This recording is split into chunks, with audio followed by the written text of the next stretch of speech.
up and smell the ashes.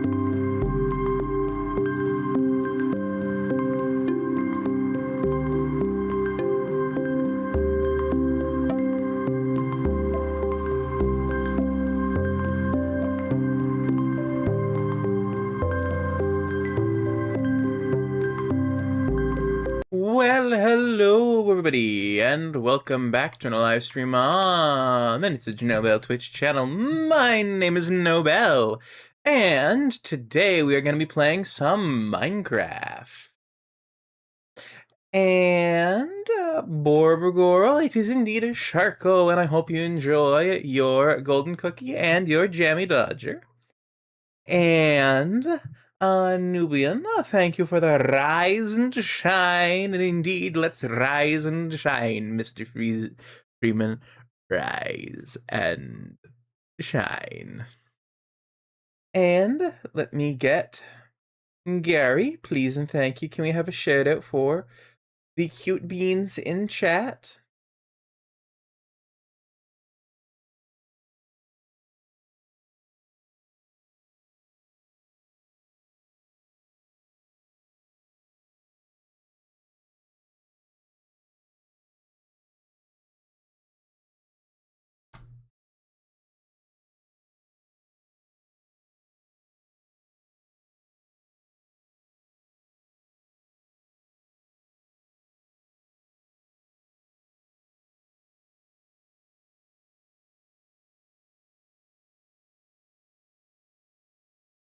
There we go. But yes, today we are going to be playing some more Minecraft. So, why is the game not up? There we go. There we go. And last time we were out here, we were looking for wolves. I have no idea what way home is.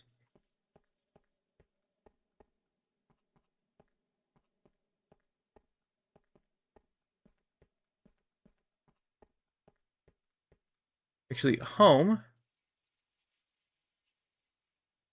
is this way. So, we should continue in the opposite direction of home.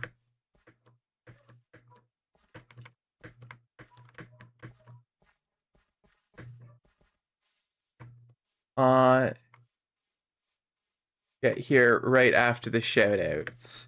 Well, right after Gary put them in, and hello. Hello, Floofy. Hello, Panda. Don't worry, there will be more shoutouts to Sling, Floofy, don't you worry. But yes, how is everybody doing?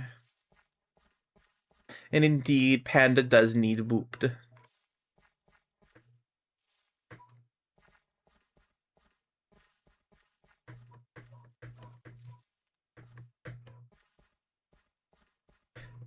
Hey, Tiz, hope you're doing well. Also, I'm sorry if any of y'all can hear the neighbor's dog in the background just going nuts.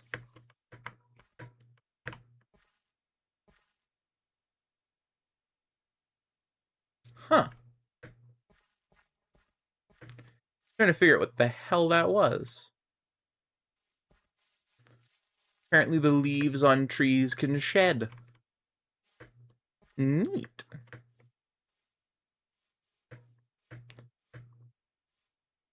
Sure, if I told you, but guess what? Is this about how you got a PC case?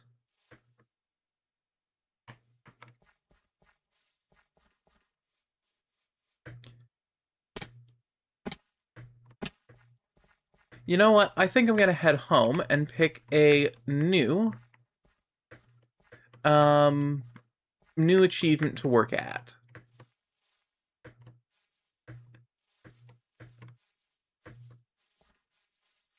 Hello, little armadillo. Sorry to scare you.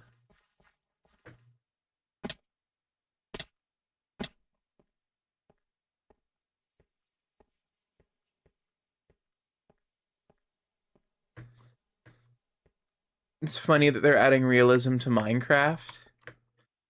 Like how the leaves can sort of like trickle down.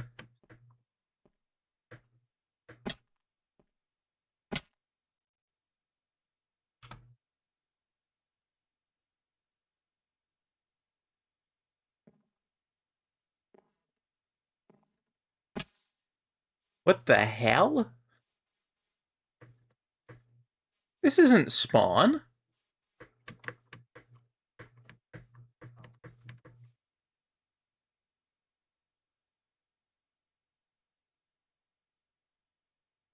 Why the fuck is 00 a mushroom island? What the fuck?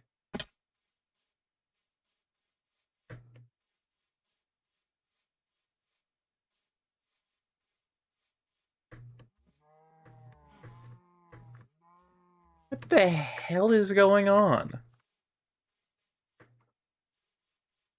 Yeah, I'll take the gold.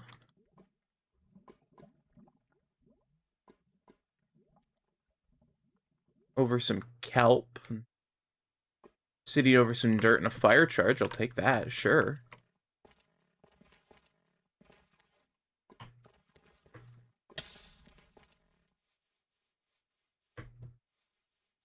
But I'm pretty sure home is somewhere over that way. Yeah, this way. What the hell? And this isn't even where we spawned. I mean, I'm not sure if the first Minecraft stream is up, chat, but, like, we spawned out in the jungle.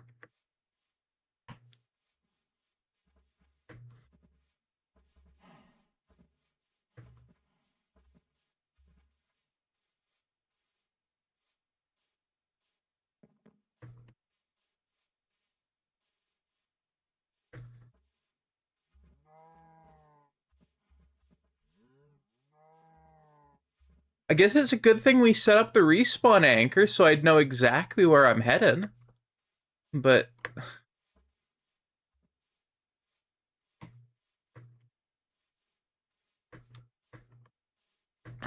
also, chat, if you want, you can all see the lovely thumbnails. This is the thing I'm going to start doing. I'm going to start posting, because I don't think Twitch lets you have thumbnails for streams. So I am going to start posting the thumbnails that I make for the YouTube videos in the Discord.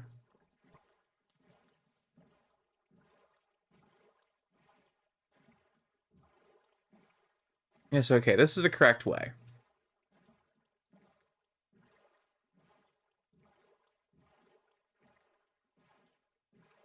Actually, Ziggy, does Twitch let you upload thumbnails for your streams? Not quite sure how to help you with. Ziggy, Google if Twitch lets you have thumbnails for streams. Sorry, having trouble. Please try in a little while. Alright, I'll use my phone then. I mean, Lord knows how long I'm going to be boating back to the base. Walking might actually have been quicker. Instead of trying to respawn. Can you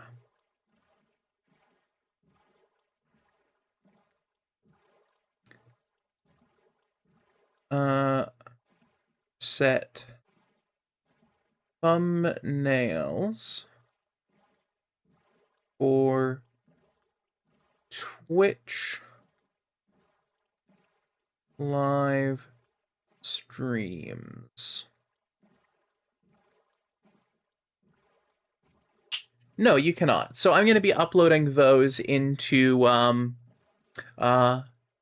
there's home. There's home. I'm going to be, uploading those, to the Discord.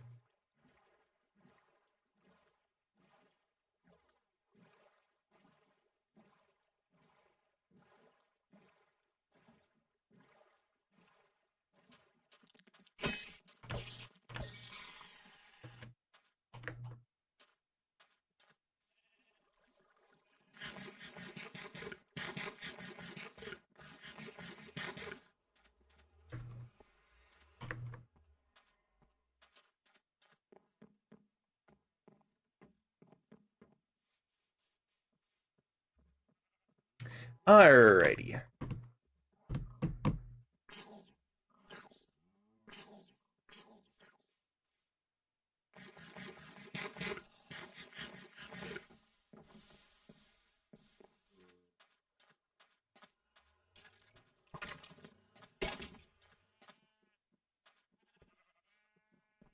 That didn't go how we wanted it, did it?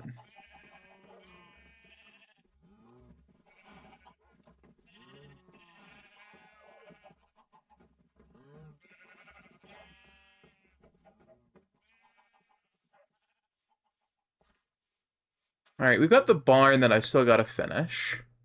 Got my lovely copper all oxidizing up there. I like the way that looks. But we do have the lovely new copper golems. And I want to put them to work. I want to see how these new copper golems do. So, what I'm going to do...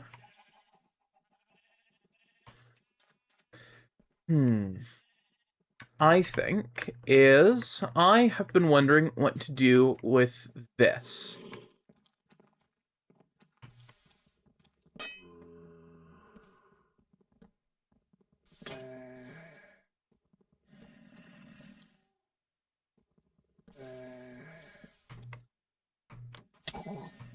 And I think I'm going to turn this into a storage system.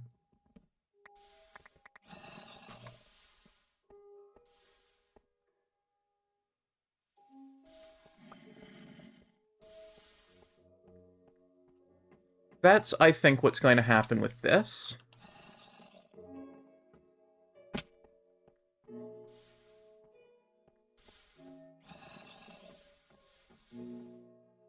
I think what I want is I come in here and I've got a double chest that feeds down into here.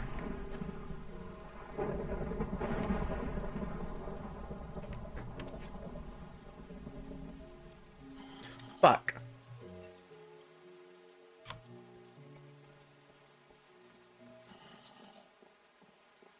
Okay.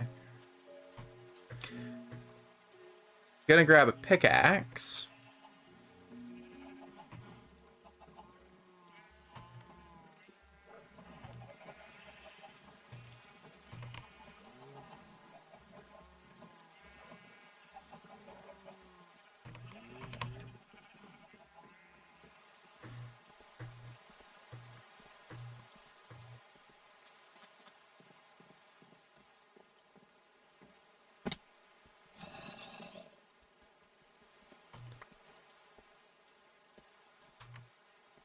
Hello, little copper golem.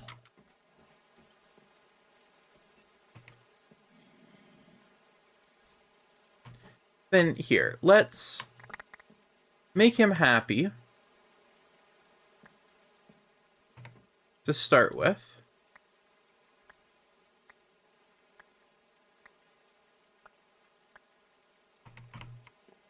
By getting him a little chest that he can fill up with stuff.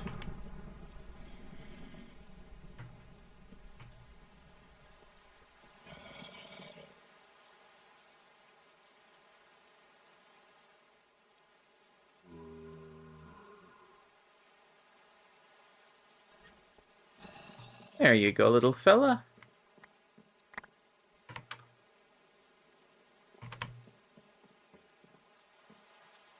Alright, now then.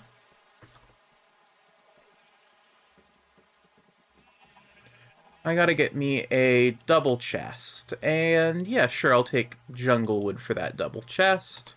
Because it's a chest. And do I have any iron around here? Because I need to make some hoppers.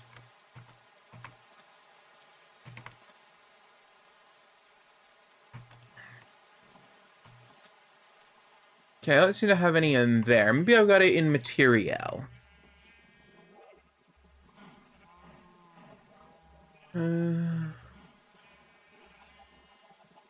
Got some nuggets.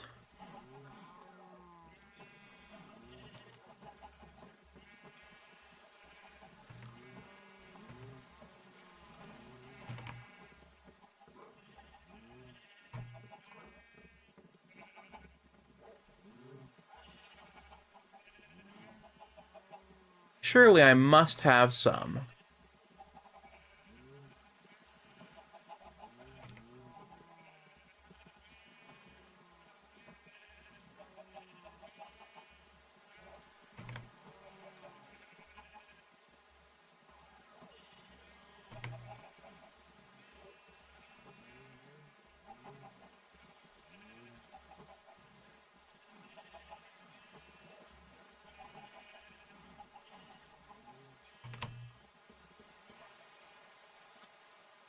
Okay, there's some more iron nuggets. And that's not even enough iron for a hopper. Not even enough iron for one hopper. No, but I heard. Oh no, that's no good.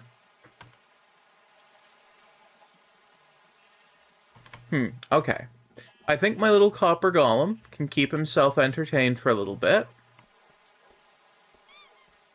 Ah, thank you for the boop, Evie.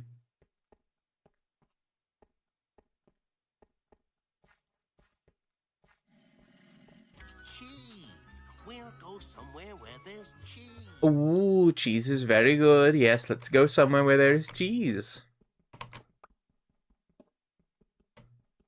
Wisdom teach surgery. Oh no, Evie, that's no good. Oh. Well, okay, sorry, that's very good, but oh no, poor Bean, you're hurdy. The hurdy is no good. The necessary surgery is getting done is useful. Oh, welcome to the tum.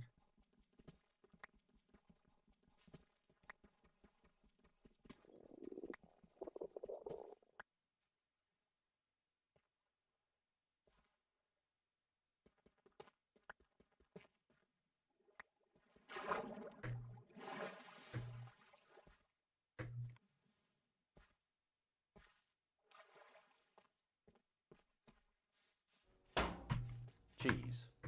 Thank you for the cheese, and I hope you enjoy your cookie jar cookie.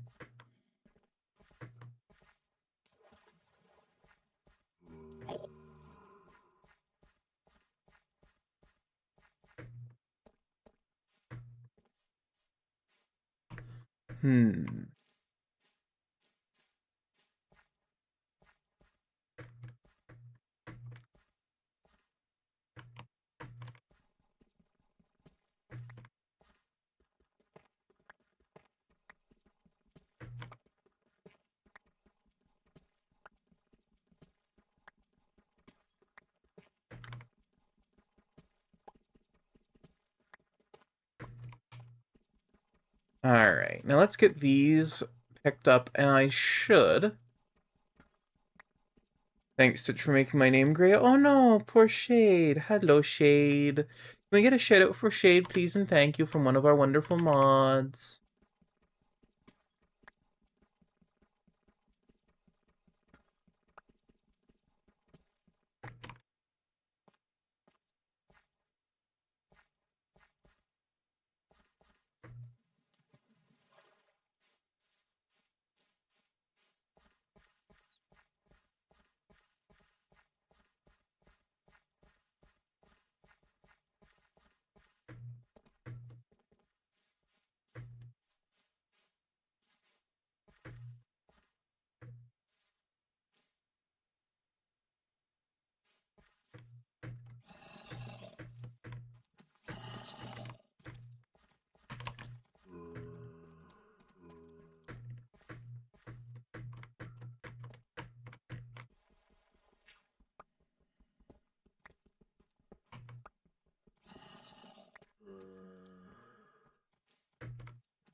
There we go.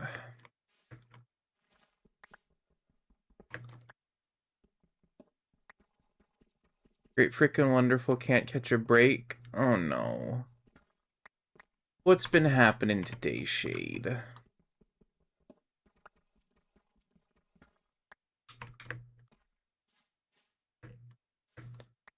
Sounds like more's gone wrong than just Twitch mucking up and making your name gray.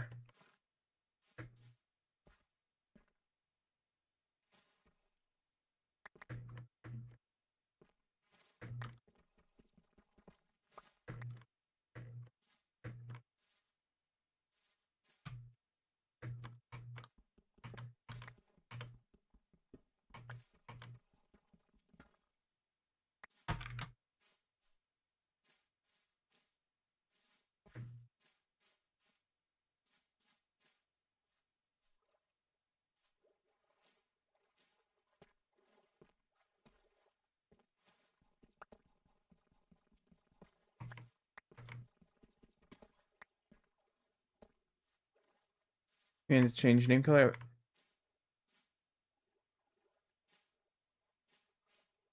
Oh no.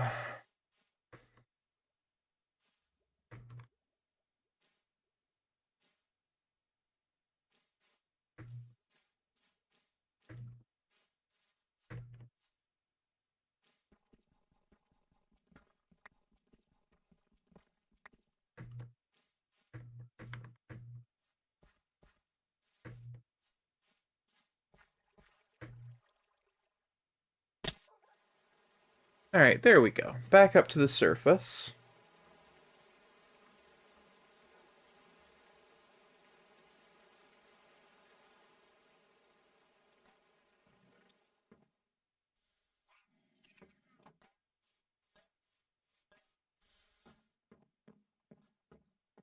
Say a little goober.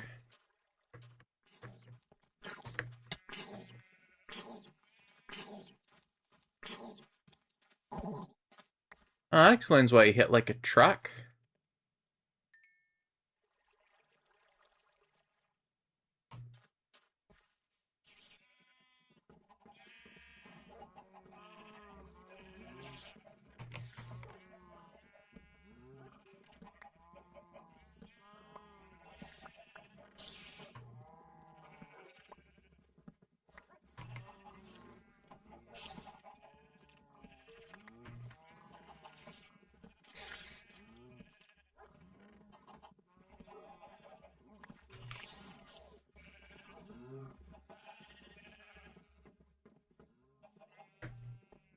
The little thing had an iron sword.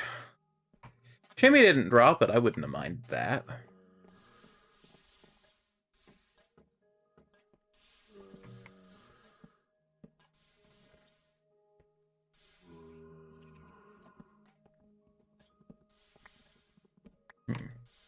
I wonder, can the little guy get to the chest located right here?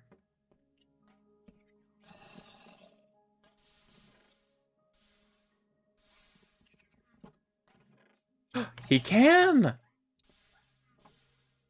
Wonderful.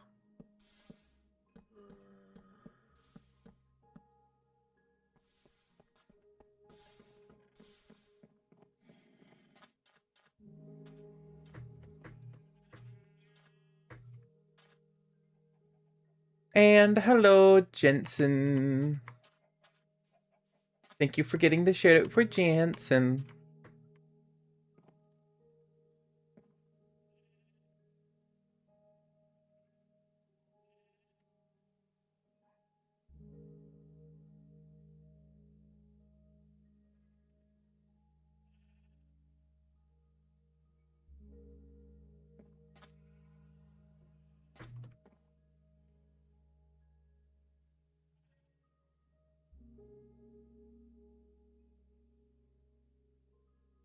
Wrong item.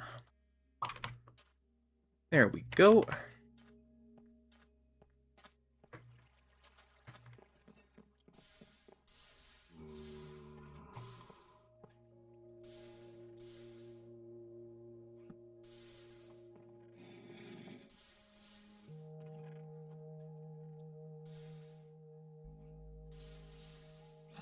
Wait, I want that iron.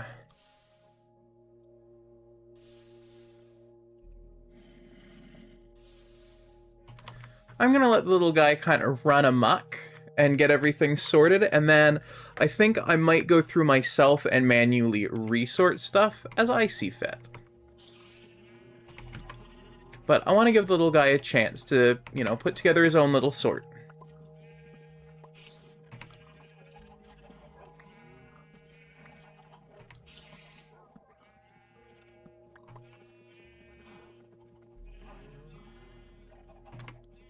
I'd say ice cream for all. That sounds wonderful.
I think the copper golems will only naturally sort one item to a chest.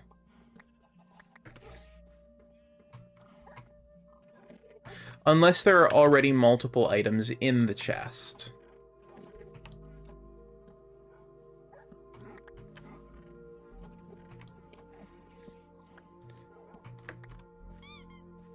Ah, thank you for the book, Jansen.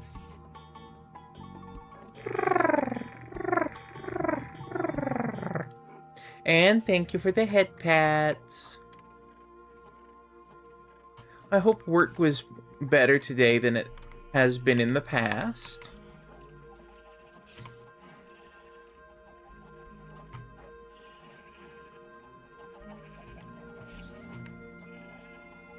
Still at work. Ah, well, I hope it's going better today than it has been.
I do like how the little guys sort stuff out. Just, oh, no, not that one. Oh, no, not that one. Oh, no, not that one. He's so cute. Ah, that's the one. That's where the axes go now. He's found where it belongs, and that's where it go now.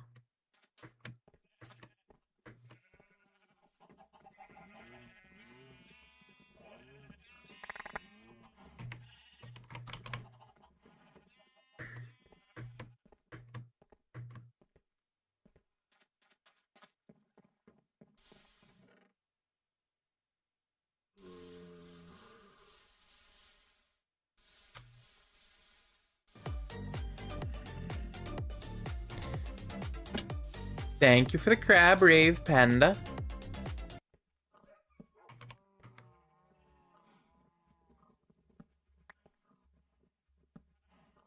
And I think for the good of the little guy, I'm gonna have to block up this little stairwell. He seems to keep getting caught trying to pathfind through it.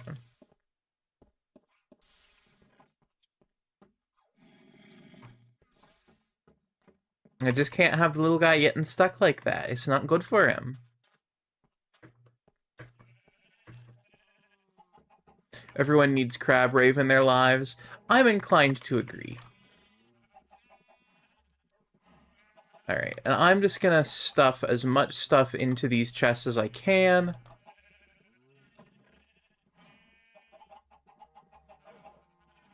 The only things I'm gonna keep in my hot bar,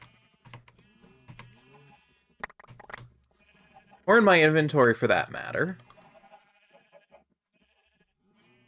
Time to put the little guy in a 3-block deep hole. Nah, I think we can keep him out of a horse hole for now.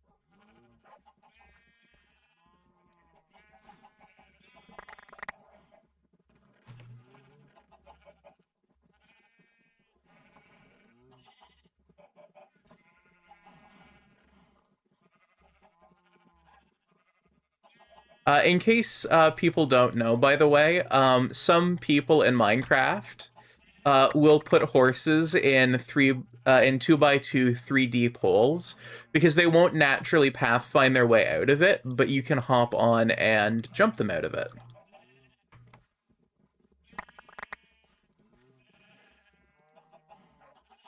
And so sometimes they get called horse holes.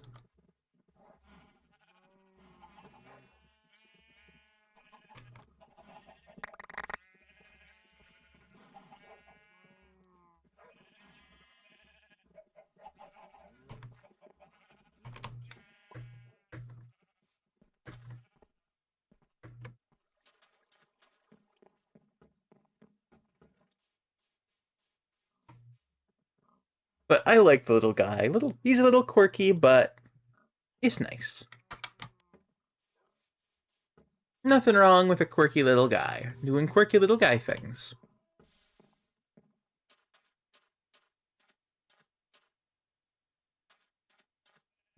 And I need some carrots, I realized. I don't know if the copper golem has gotten to sorting them out yet or not. But I know I have carrots here.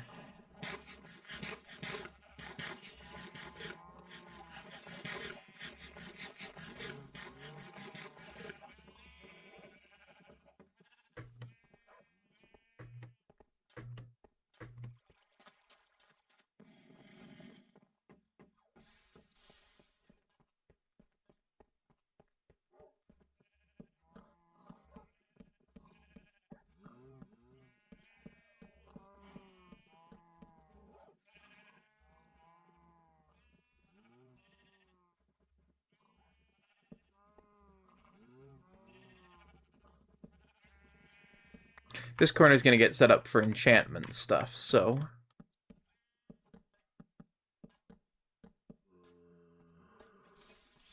This is going to be our little copper golem's work spot. Ah, he had not yet sorted the carrots. Suppose I could have grabbed them from there, but oh well.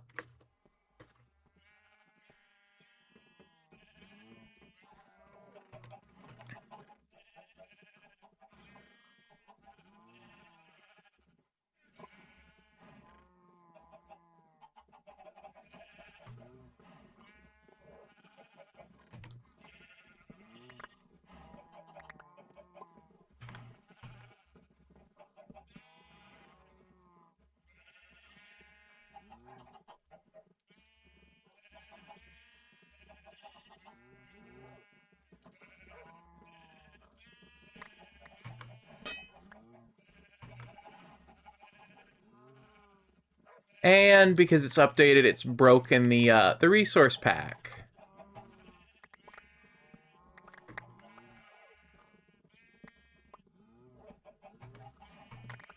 like, not completely broken it, but it's kind of broken it.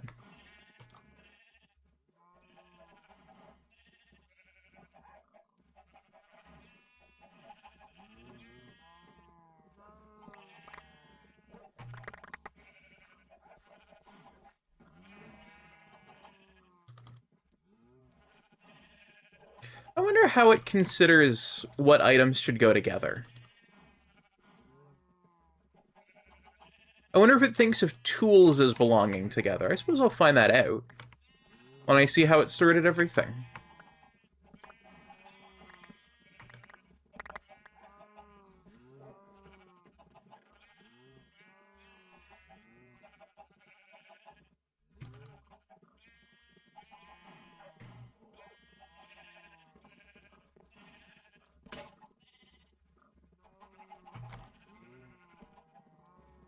I wonder if it considers durability separate times.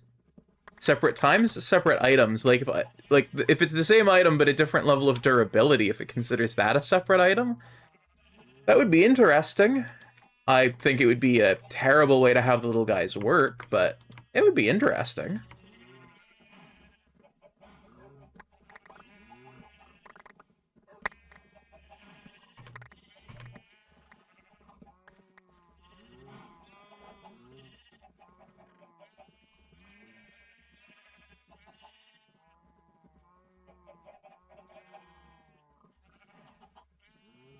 I'm almost certainly gonna have to sit down and, like, fix the little guy's sorting, but I am really just curious to see what he does with it.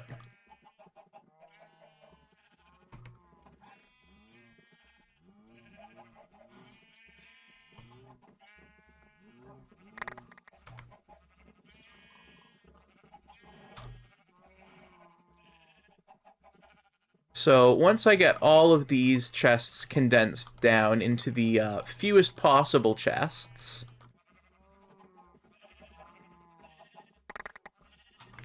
that way the little guy can sort through them all.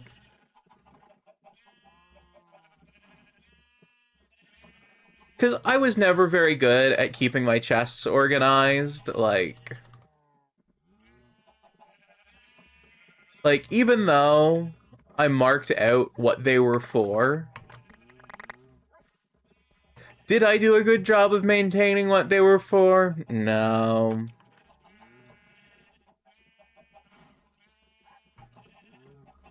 So I'm not going to be too disappointed in the little guy if he does as bad a job as I did. Frankly, I'll be impressed if he does as bad a job as I did.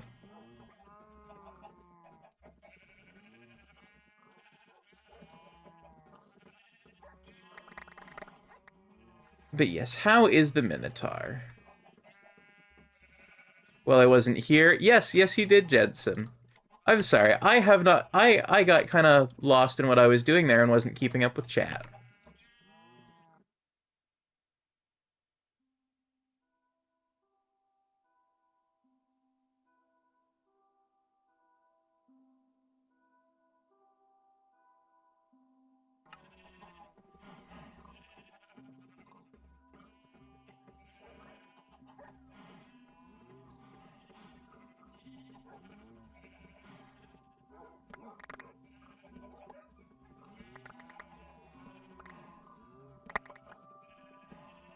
Bad organizer too sometimes. I remember when putting some random cred in my chest in Starbound, then going, what the heck, why is there medkits in the food fridge?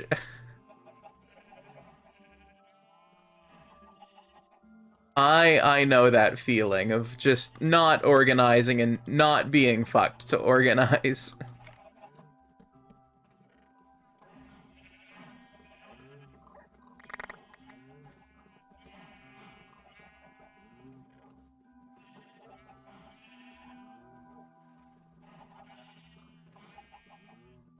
You know, so if the little guy can let me have a dump chest and sort all of my crap out for me, I'm cool with that. I can live with that, you know?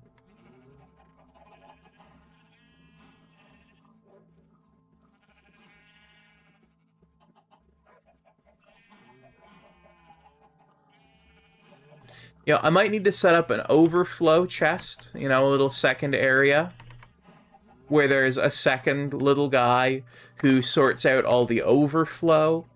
That's cool. I can do that.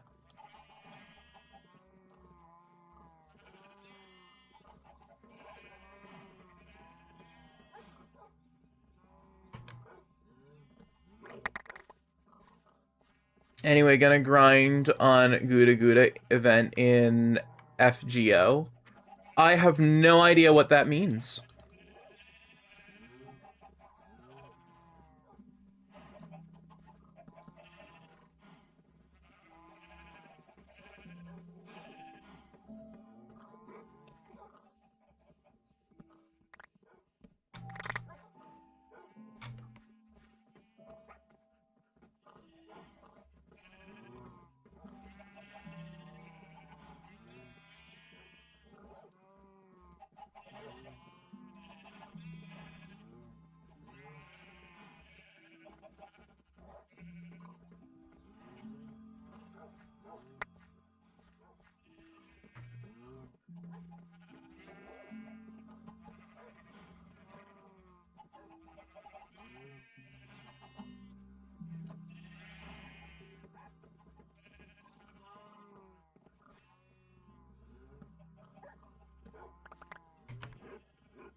Forgot to mention, I get random events in my mobile game. FGO is Fate the Grand Order, and Gouda Gouda is a once-a-year event. Ah, I see. Okay.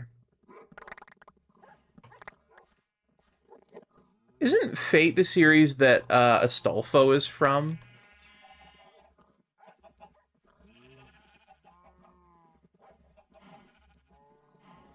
I could be wrong, but just the name Fate the Grand Order rings a bell, and I'm thinking that might be why it rings a bell?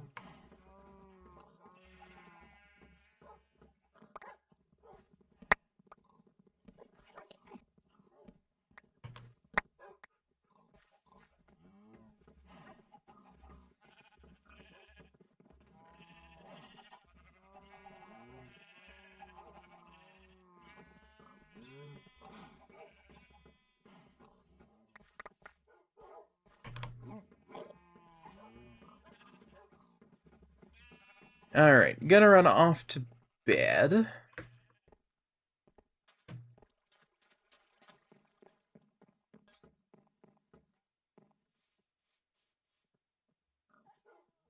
I'm gonna take a little sippy of my water.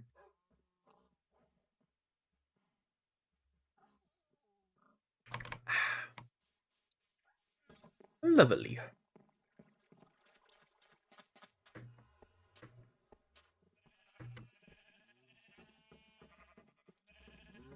Femboy has Hippogriff Mount and is one of the 12 paladins by chance? Possibly? All I know is I'm thinking of Astolfo. And yes, the Femboy. I have no idea if is a paladin or has a Hippogriff Mount.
I ditched my chest. That was my chest of chests. That's where you are. Gotta get the chest of chests. Or rather, the stack of chests.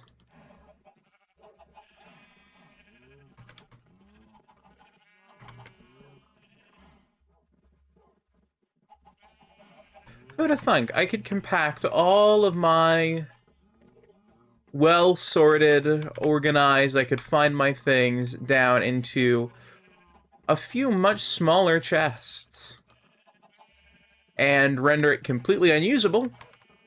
I'm not able to find a damn thing, but hey, it's far more compact now.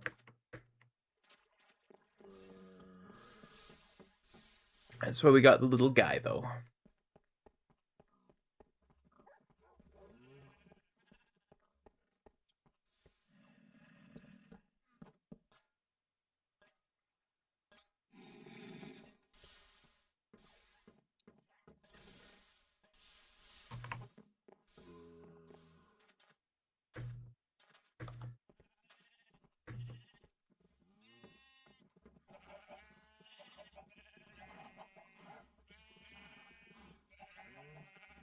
Yeah, it's a Stolfo, Kyoshu Trivia Begriff Mount, because they're Rider class, and is a Paladin. Ah, okay.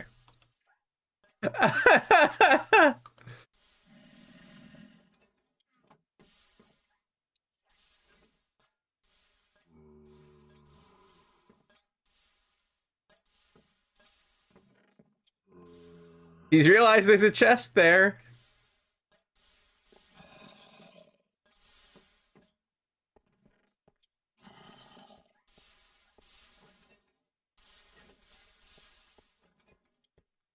Alrighty. Well, while he gets that all sorted out,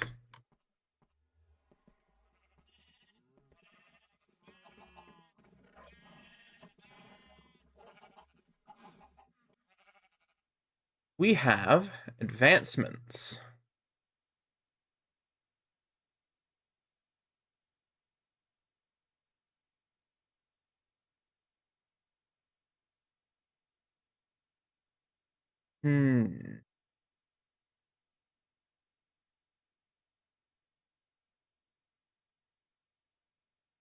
Apply these smithing templates at least once. Spire, Snout, Rib, Ward, Silence, Vex, Tide, or Wayfinder, and craft trimmed armor at a smithing table. Be near a crafter when it crafts crafter. Crafts a crafter. Make a decorated pot out of 4 pottery shards. Trade with a villager at the build height limit. Summon an iron golem to help defend a village.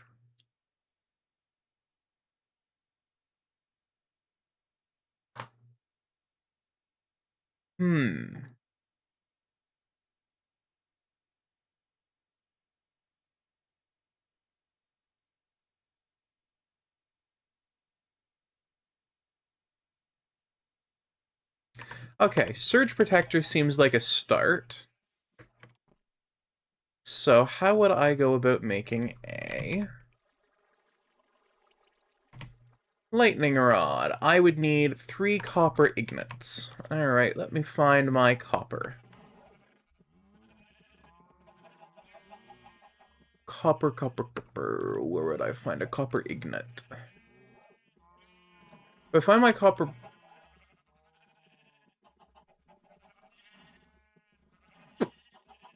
Damn, not what I need.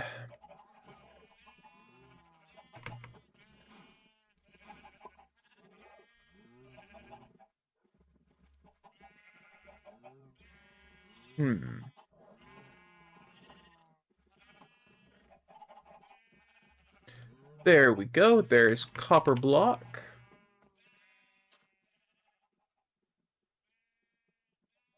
Then I can make a lightning rod.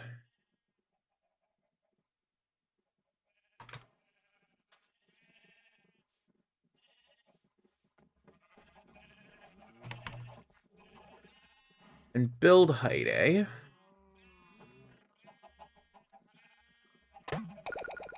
Ooh. You bunked me before I could think fast.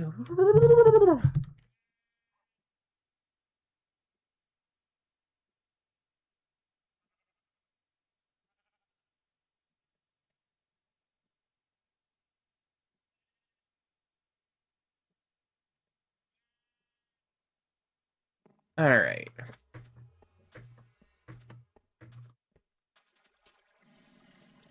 This should be enough stairs to get me to build limit.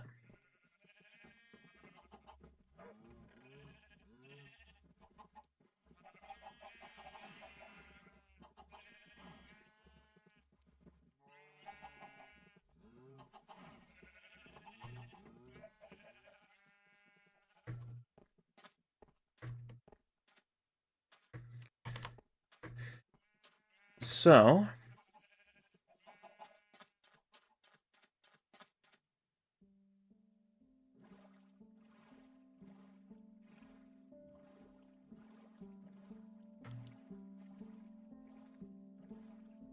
I think I'm going to go get a villager and take them up to build limit.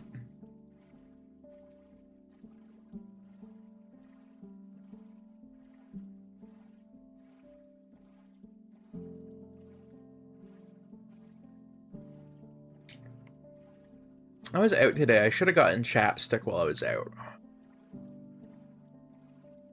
I might still have some kicking around from last year.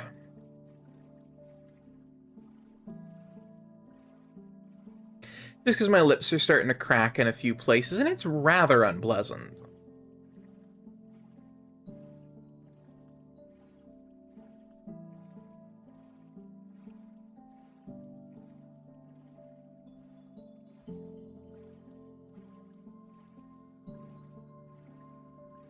Hey, that's one of my old boats.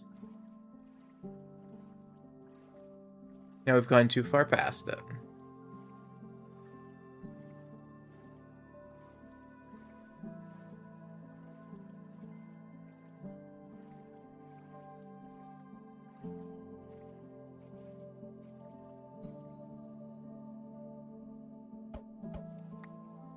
Huh. I think I'd already done that then. Just got to be around during a thunderstorm.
This is my bed.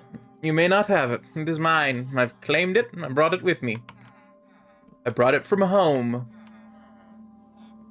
This bed is mine, and you may not have it.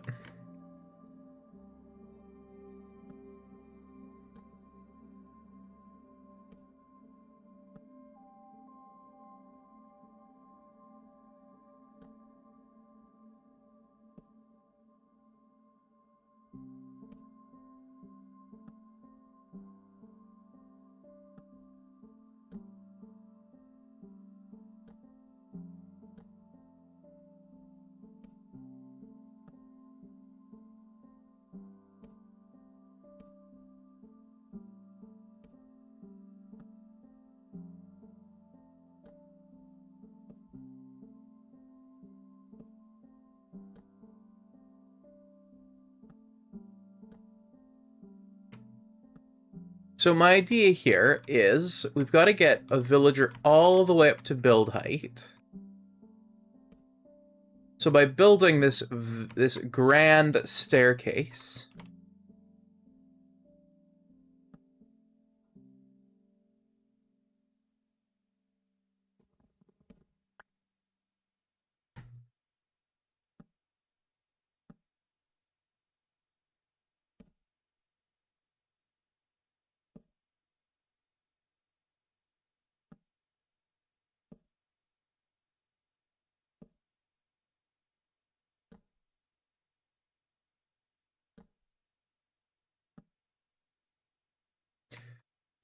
I say grand staircase, it's a little strip of a staircase.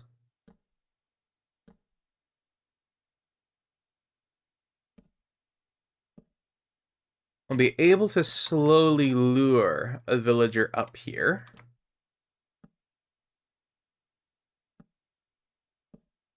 By breaking and replacing their workstation block. Ziggy, what's build height in Minecraft? From MinecraftSkins.com. Bill Nye the Russian spy. Not fair. That's Ziggy. What is build height in Minecraft? From Sportskeeda.com. While changing the height limit is not possible in vanilla Minecraft, players can still download mods or data to modify the height depth limit in the game. You can increase the height limit in a world by using 2032 world. That isn't what I asked either. Ziggy, how high can you normally build blocks in Minecraft 1.21? From Minecraft.net. Build height limit is 256 blocks right now.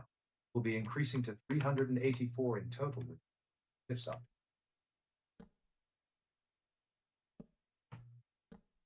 I still have no idea how high that is.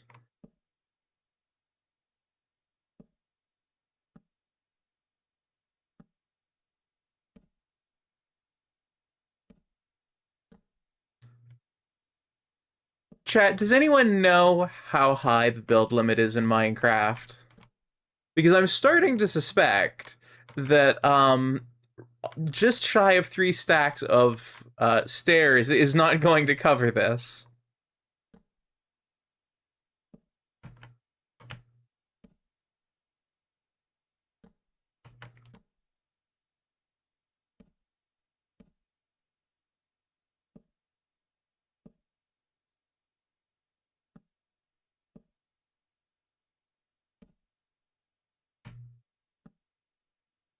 Manic, hello, it has been some while. How you doing?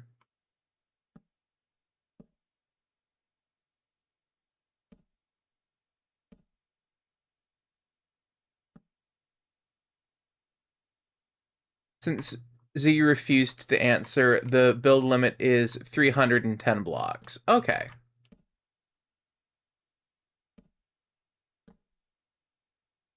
It's been good. Having a pretty good evening. Good, I'm glad to hear it.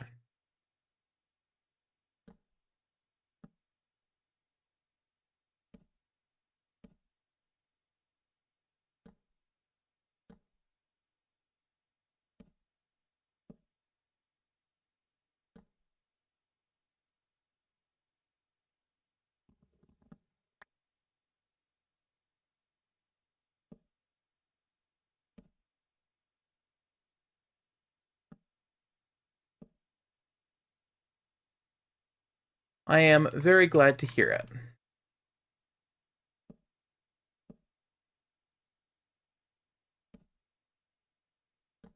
Ziggy, what's 310 divided by 64? 310 divided by 60, approximately 4.8. 4.838. Like what, over a year? Oh yeah. Easily over a year. I think probably the last time you were in was when Splatoon 3 was still going on.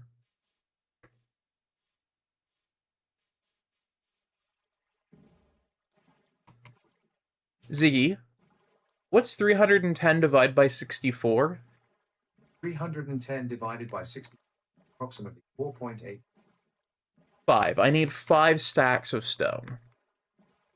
Or cobblestone, or something else I can cut into stairs on one of the machines.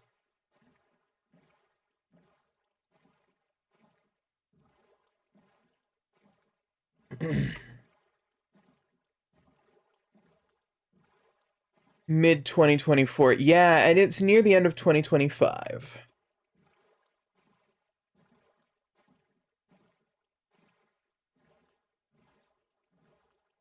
Exactly. There is no worry. You are here now.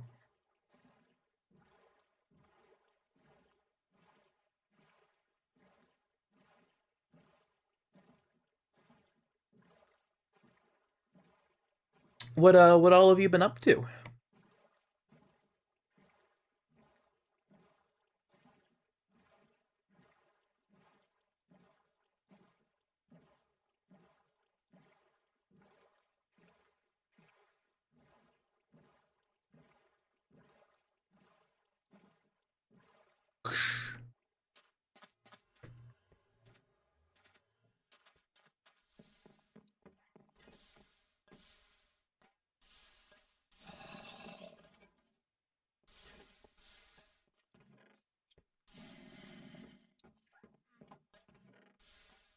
Does he just keep looping in a circle like that? Okay.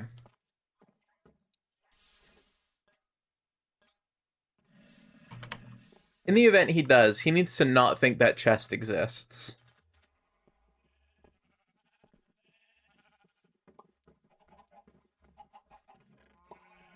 Alright. And then... 1... I'm sorry, I'll be right back, chat.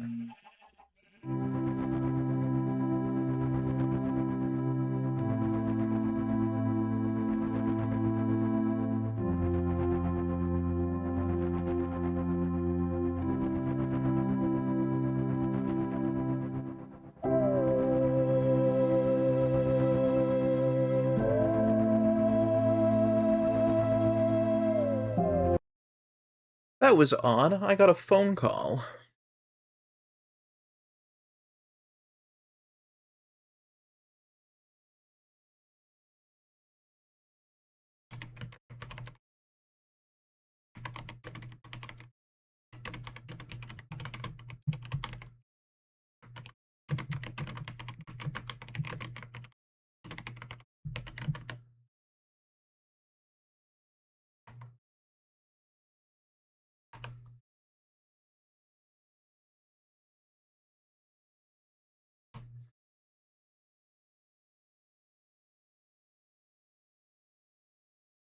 And actually, I'm not sure if any of the villagers do have a stone cutter. So let me see what I need to make a stone cutter. I need 3 smooth stone and 1 iron. 1 iron?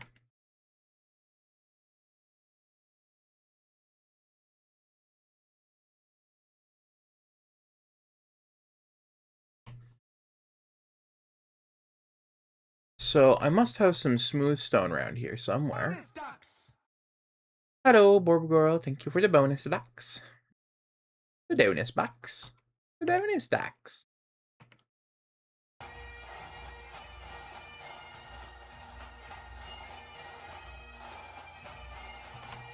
And also thank you for the Scotland the Brave.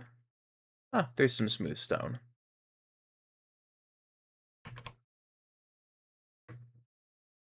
I've been here just lurking. Ah, that's fair. That's fair.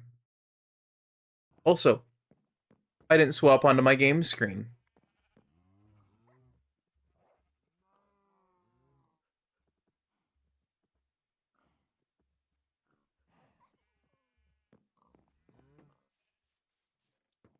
Also, chat, there are some things I want opinions on. So, I'm looking at doing some content on YouTube. Some like scripted content, things like that.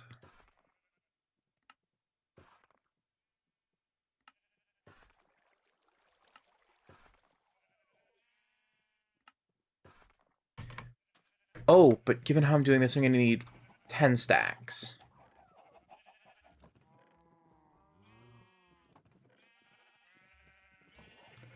Oh no, more diorite. Whatever will I do?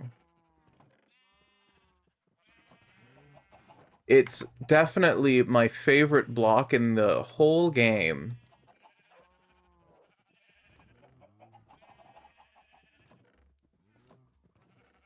Honestly, I might just go with some of the cobblestone. We've got scads of cobble as well.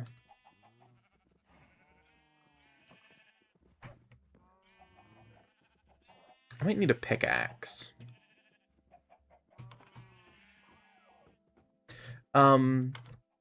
So I've been thinking about making some other kinds of content, like scripted videos.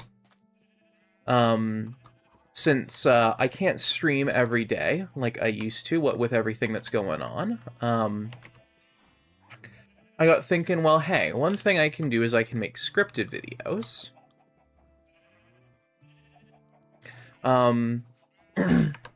And I might try and aim for, you know, one scripted video a week.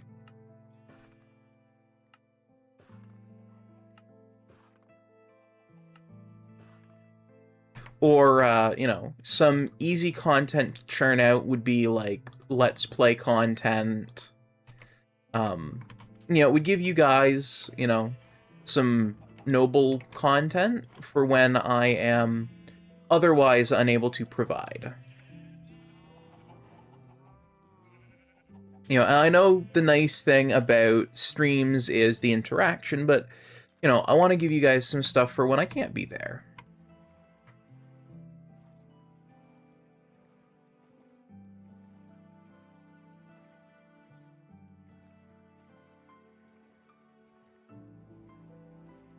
You know, so some scripted content, maybe like once a week, getting a little scripted video. I do a lot of Gundam building. That's something that occupies some amount of my time, so I thought maybe, you know, doing a video where I build the kits, which is what I do that. So it would be nothing basically to set up my phone to record me doing that.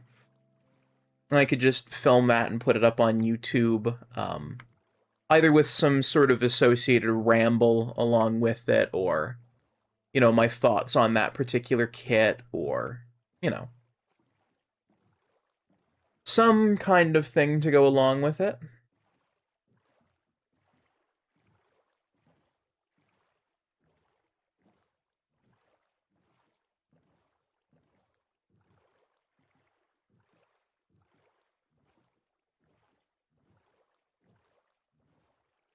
You know, I don't know. I guess I just wanted your guys' thoughts on the idea of me doing some stuff like that.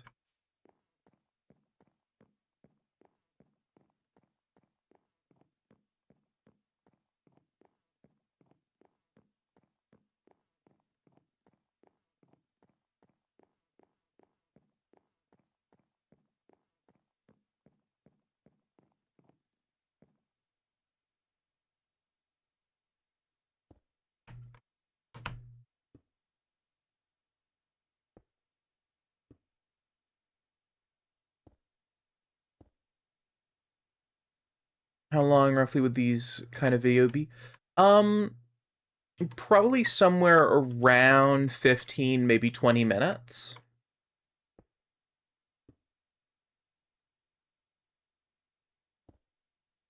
So the editing would probably be, fairly rough. I'm not sure how I would do it. It would probably be more done like I do streams, where it's just me talking. You know, I'll have my script or notes or something like that, and it'll just be me talking. Or, you know, if it's me building a Gundam video, then it's just a matter of getting all of the clips together and, you know, making sure they're all nice and they look good, getting it built, finding some backing music to go with it, and then just, you know, recording me rambling, either about the kit or about my thought process as I was building it or anything like that. It wouldn't be too much work.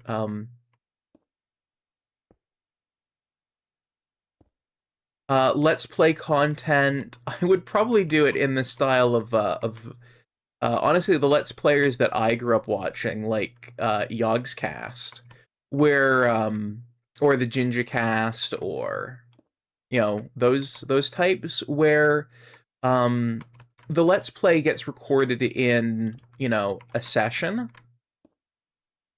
and then it gets edited down into videos, but not by cutting out content to turn it into a video, but more so by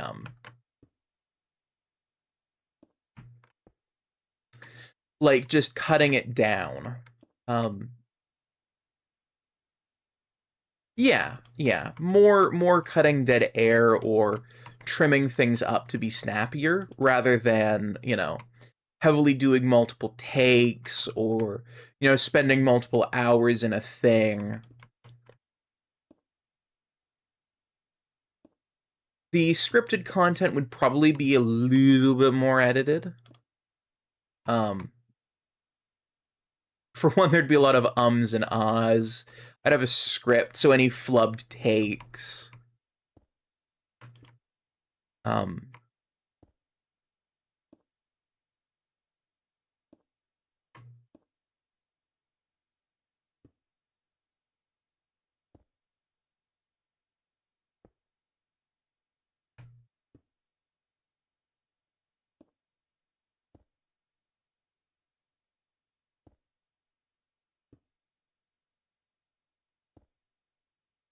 things like that.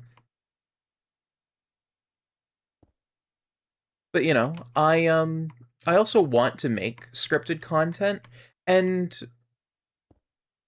I think for the scripted stuff, it'll depend. I have a lot of free time, uh, but I don't have it in like the big blocks like I used to. I get like 20, 30 minutes, maybe an hour here or there. So sitting down and writing out the script is probably a lot more feasible. Recording the script is probably a lot more feasible, things like that, so.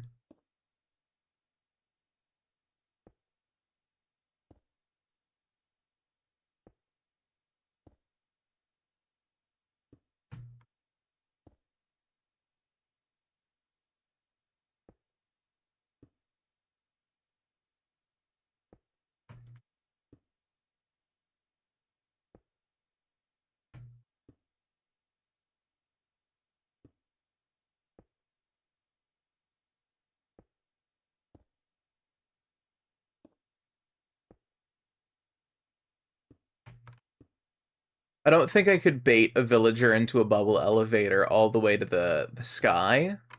That would probably be the safest way to transport them, compared to this staircase in unto nowhere.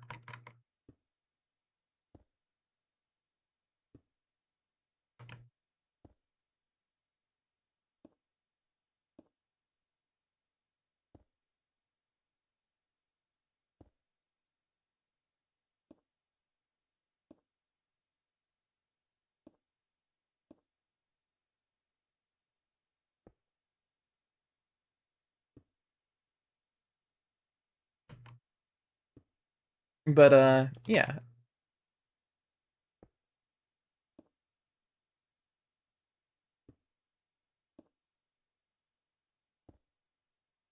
Just some ideas that are bubbling around in my head since I want to be making stuff for you guys every day, even if I can't do streams every day.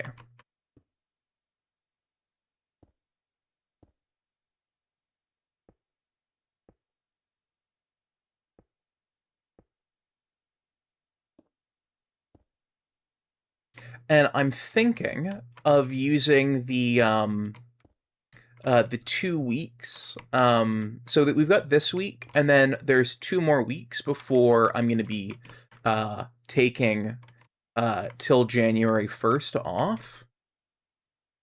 I'm thinking of using the next 2 weeks as basically a test bed for that.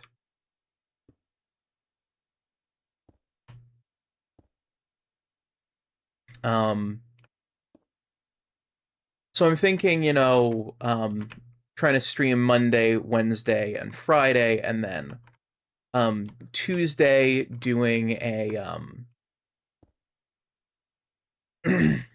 a sort of project-y in the background while I do a ramble type video. And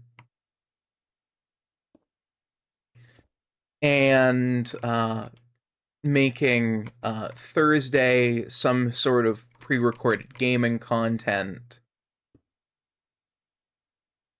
and then making Saturday's probably when I would do a scripted video, and Sunday's probably when a Gundam video would come out.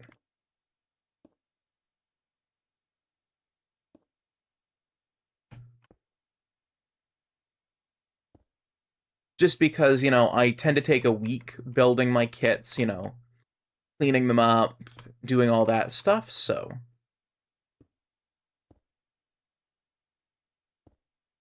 I tend to break them down, doing the legs, the waist, the body, the arms, the head, the weapons all on their own different days. So I usually start a kit on Sunday and finish it up either Friday or Saturday, so...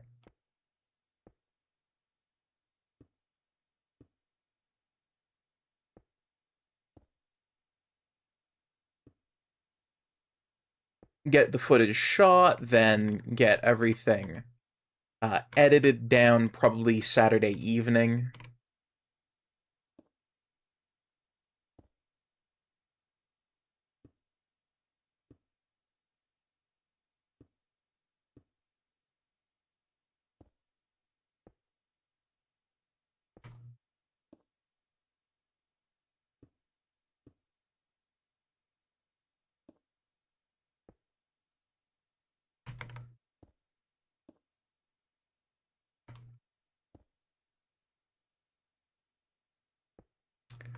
But yeah, that's the idea.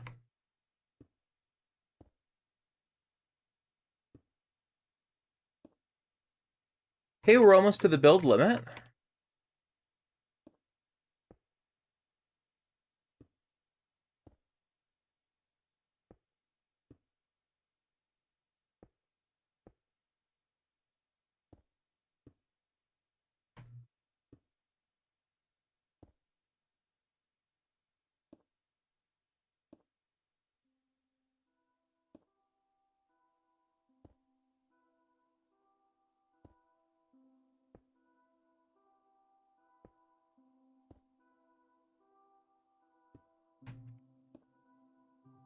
Guess I didn't need the cobblestone.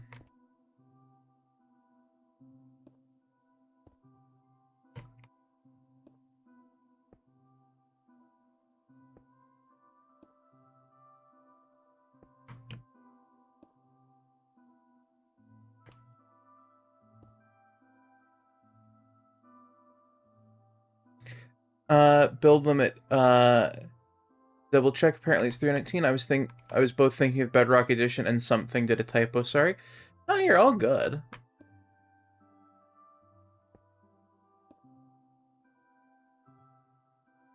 We're still in the right ballpark, then.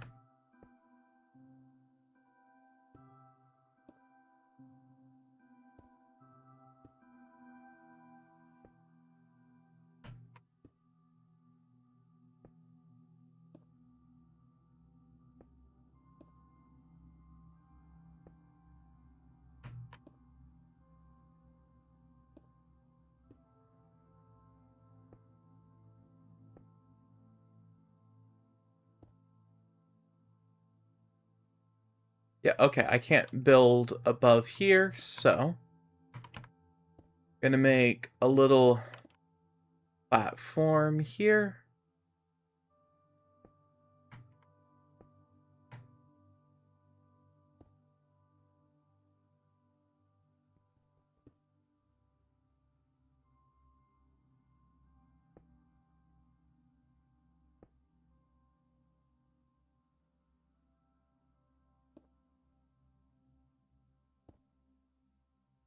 I know that build. Why not? Why 319? Why not 320? Because computers start counting at 0, not at 1. So it's 320 blocks starting from 0, ergo your top block would be 319, not 320.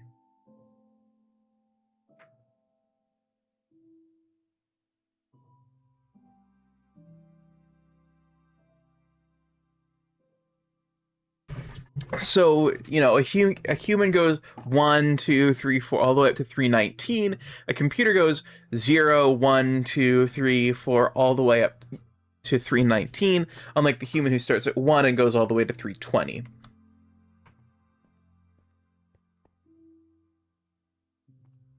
I wonder how long it would take me to fall from here.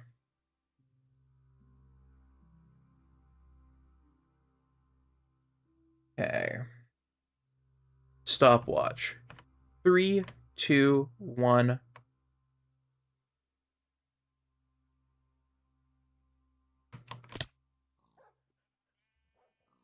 Just under 6 seconds it took to fall from build limit to where I landed.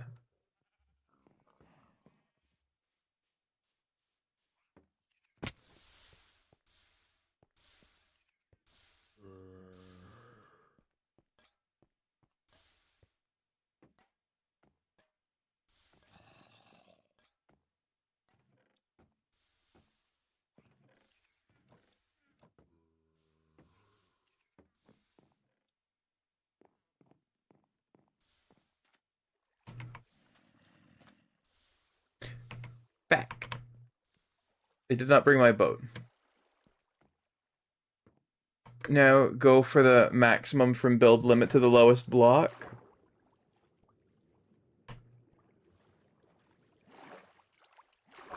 I actually already have that achievement.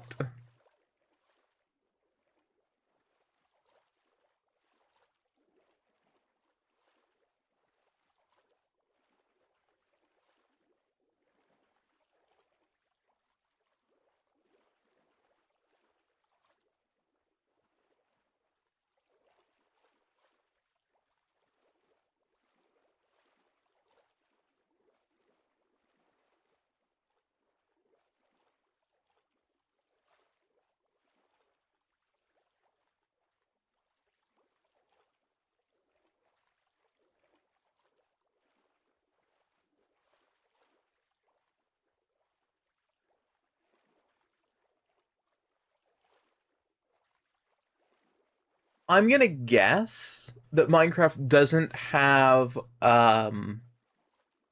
like actual gravity, but you fall at a set rate.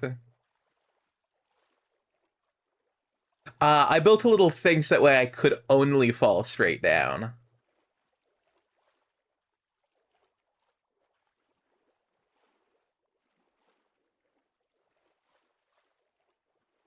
Because, yeah, I also did not trust that I wouldn't somehow muck it up.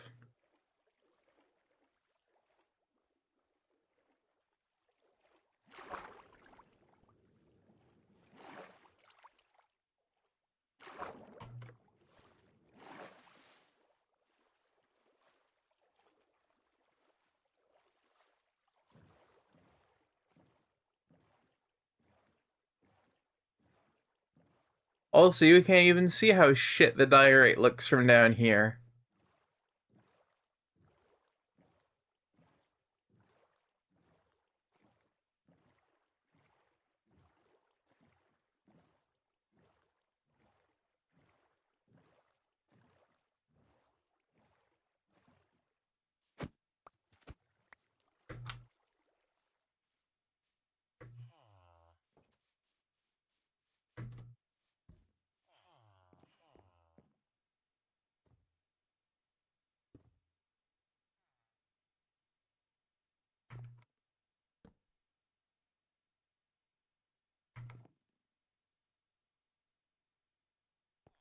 All right, the librarian's going to come to his workstation.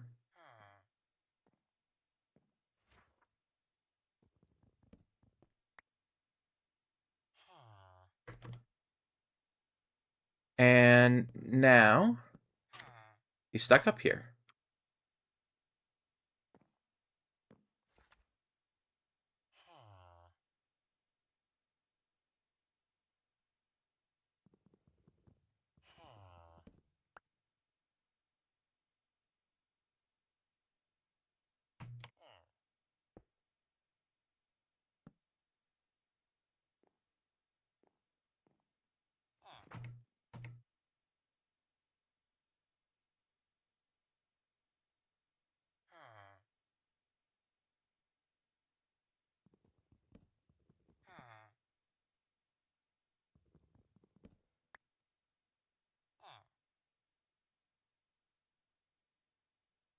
And I'm just going to slowly walk him up.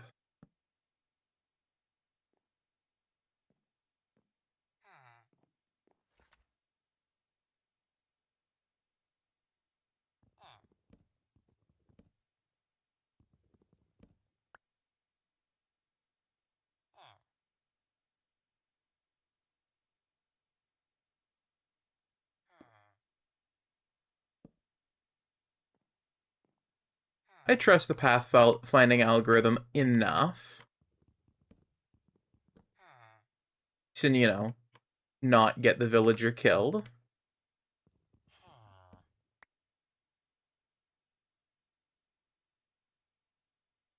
So I am going to try and take him up a little bit more this time.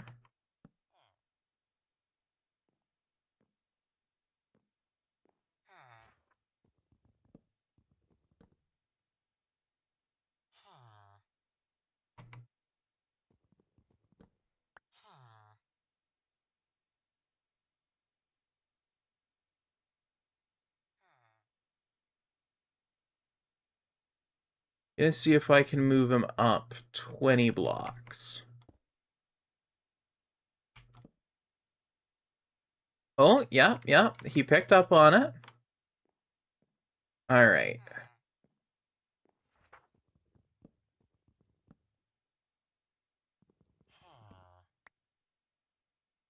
Let's see if I can take him up 30.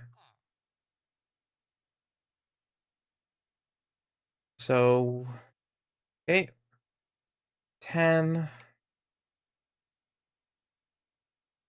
20,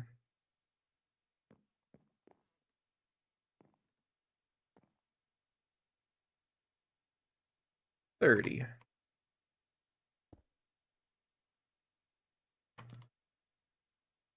Oh, yep, he can pathfind to it, all right.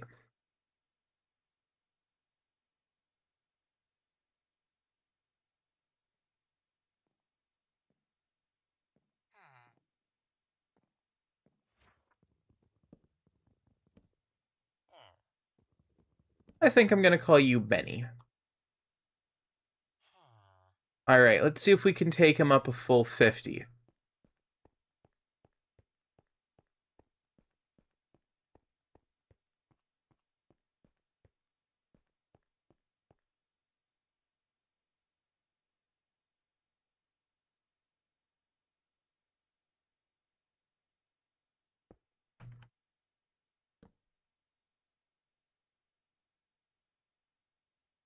Okay, he can't do 50. Let's see if he can do 40.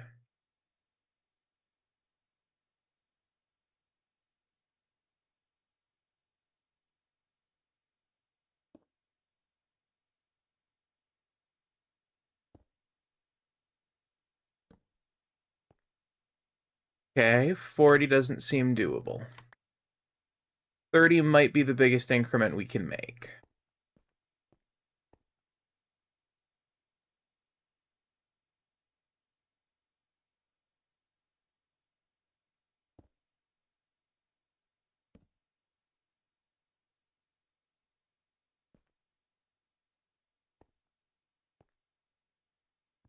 No, okay, maybe. Maybe we've got to do it in 25 then.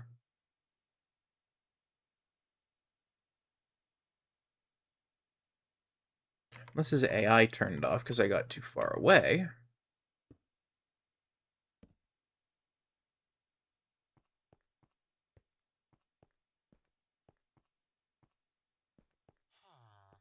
Hey, hey, little guy. Hey. Nice tasty lectern up there for you. Yum, yum, yum. Tasty books. Tasty books. Yum, yum, yum, yum. Just eat them up. Yum, yum, yum. I have no idea what the librarian does with the books. Maybe he licks them?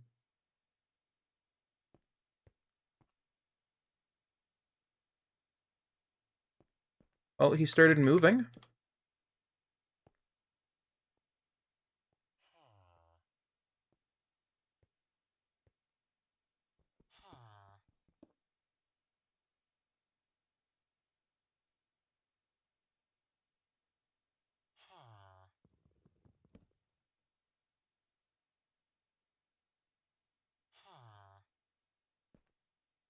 Damn it.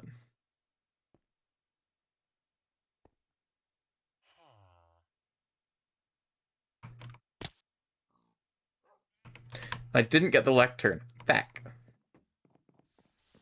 But I got a boat.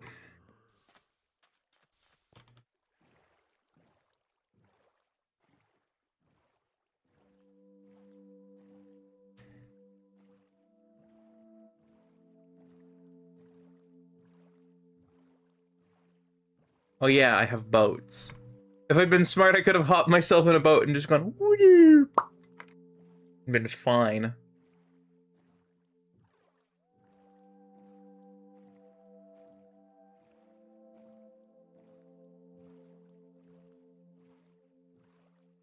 Dang, getting back up there without losing villager progress is gonna suck. Oh yeah. I'm just gonna hope he doesn't try and pathfind to a bed.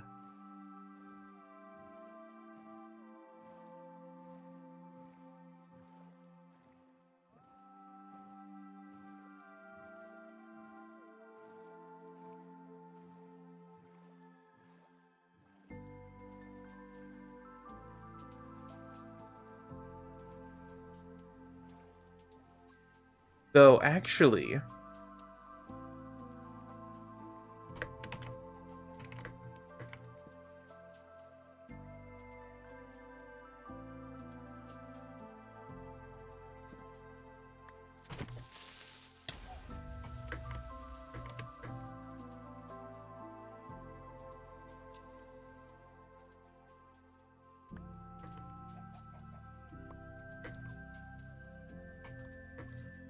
putting a bed up at the top might not... Oh, though I can't actually have it up at the top. But either way.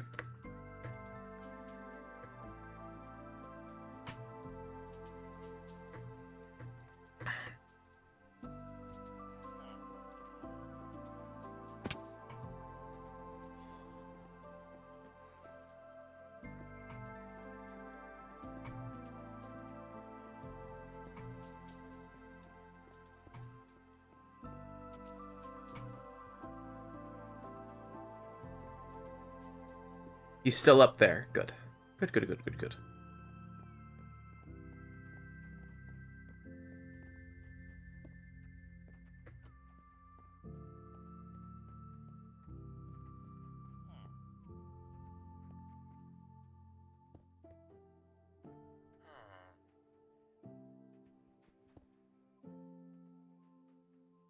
Hi, Mr. Villager. Can I move you up to here? I can! Good.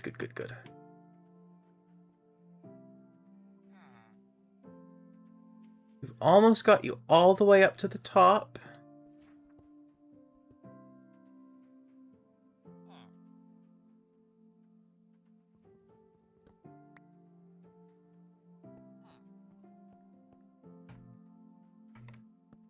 I know, it's gonna be exciting, isn't it?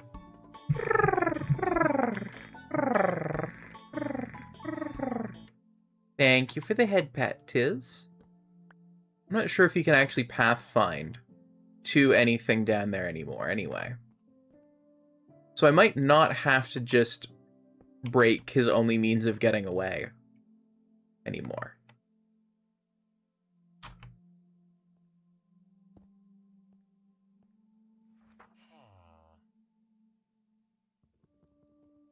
Making a stairway to heaven right now? More like dragging a librarian up there to trade.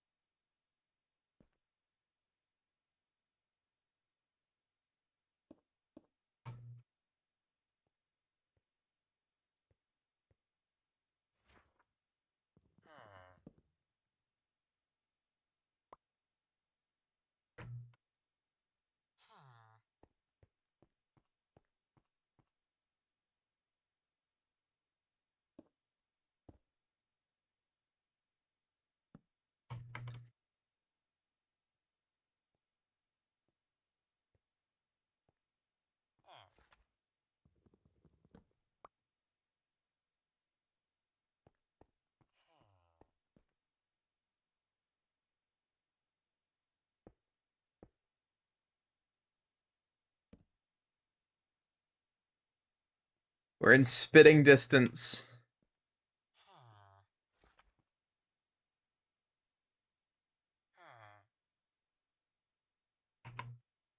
Also, the head pad appears to be stuck. There we go.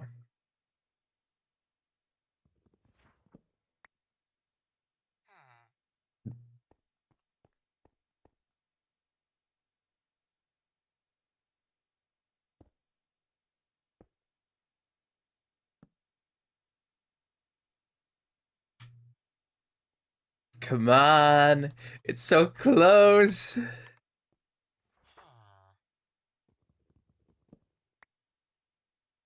We can do this.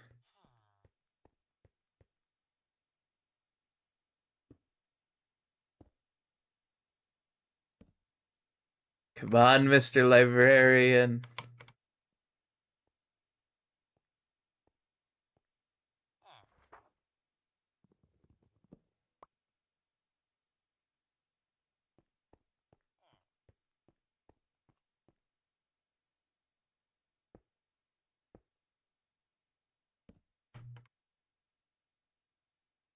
We'll get you at the top, and I will trade with you, and you can have all the paper you like.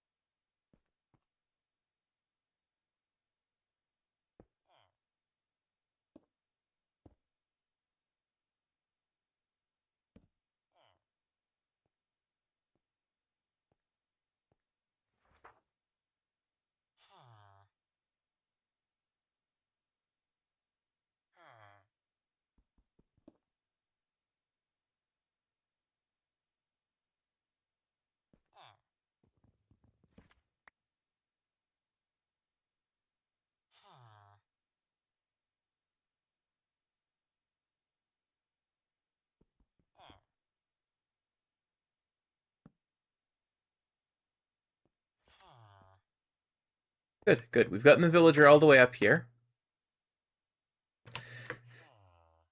Now I need to go down for some paper. Damn it.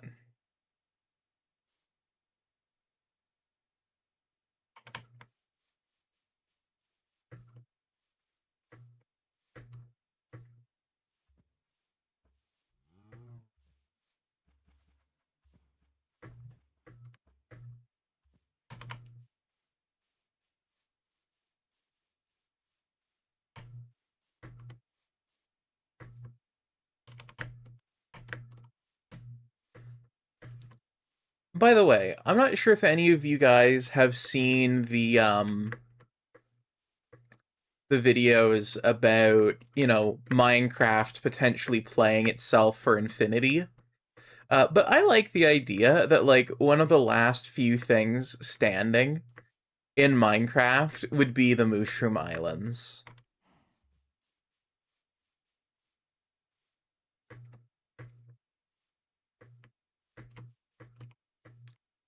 it makes me want to see if there's a way to get a computer and a mod for Minecraft, honestly. That would let you essentially force the game to play itself out ad infinitum, basically where its internal tick and clock speed are set so high that you might be able to watch it go through, say, a day-night cycle every minute. You know, but with the mobs acting properly for, you know, the 10-minute day-night cycle every minute and seeing how long it would take for things to descend. Like, if you could have a world fully loaded in, you know, seeing how quickly things began falling to chaos.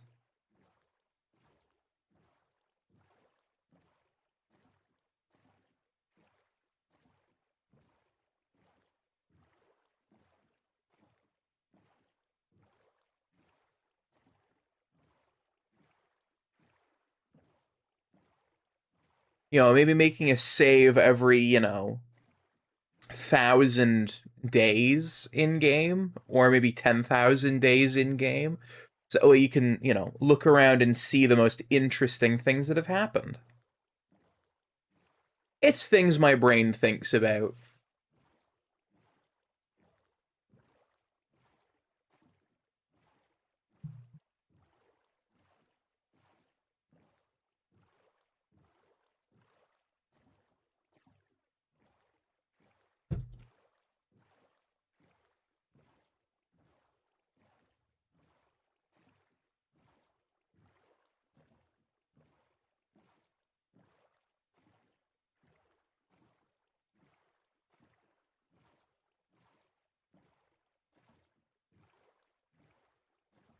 All right, now we should have enough sugarcane to make into fuckloads of paper somewhere.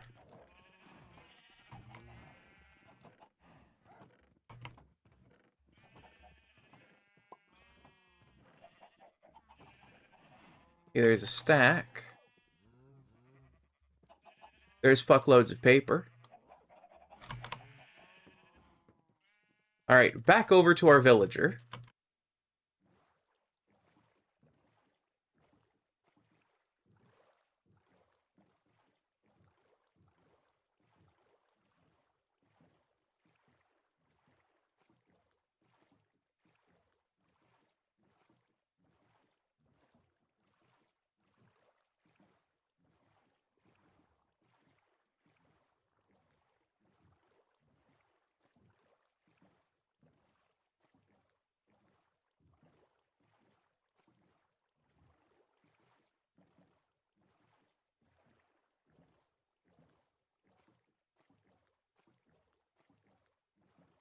I really hope that librarian is still up there.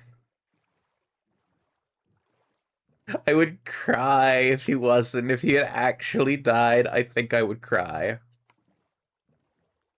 And I don't want to cry, chat, and I don't think you guys want me to cry either, but I think I would cry if he died.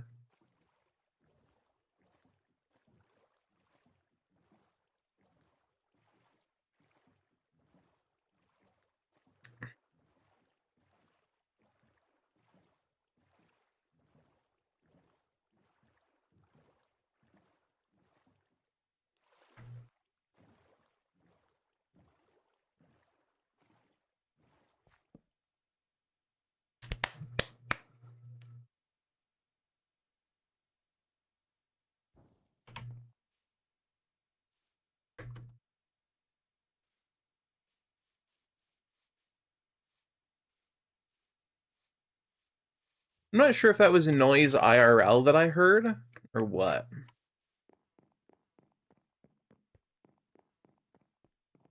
I heard some sort of weird thunk noise. Did any of y'all hear that in chat? A sort of thunk?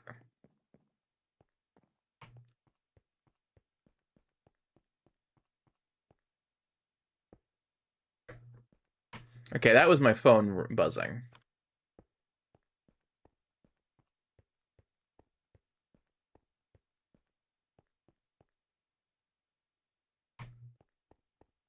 Oh, maybe it was IRL and my mic didn't like my mic canceled it out or OBS cleaned it up or something. He's there, he's there, he's there, he's really there.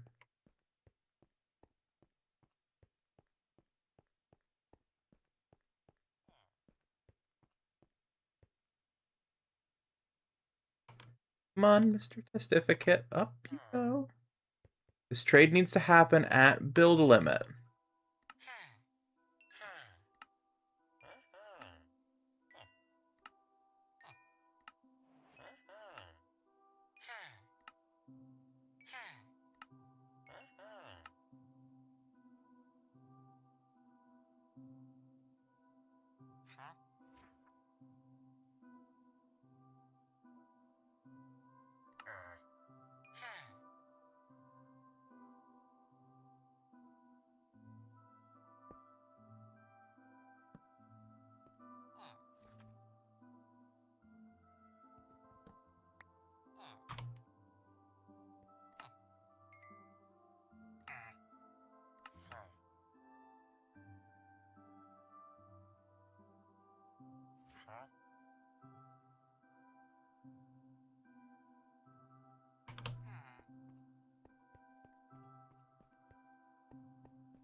There's a separate achievement for getting a villager all the way up to max level.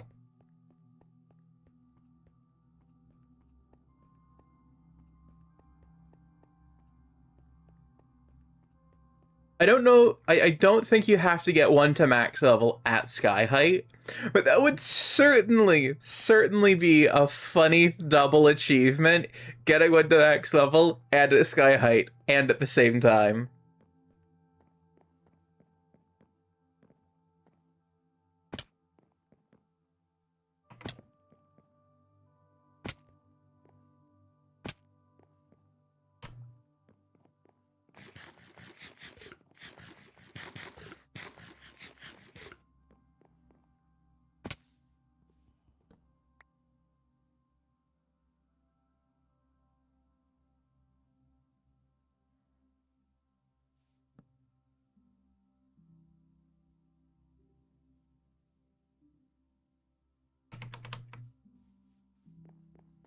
All right. Hope Mr. Testific doesn't mind. I'm taking a chunk. I took a chunk out of his house to make it into a crafting table, but the librarian's all the way up here, so he doesn't know, and he doesn't need to care.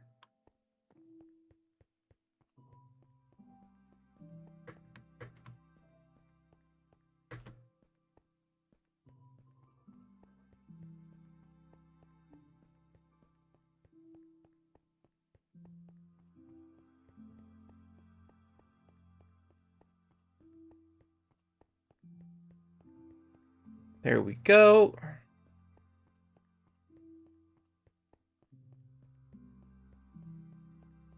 Hello, Mr. Testificate.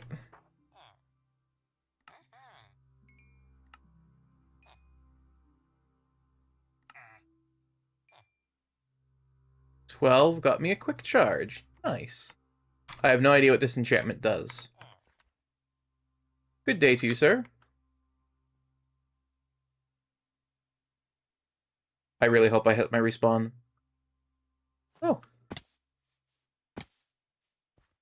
I must have caught a vine or something. Parrots! Hello, parrots. They are little borbs. They go squeak squawk. They are little borbs. I swim away from them. Not because they are borbs, but because I have no business with them.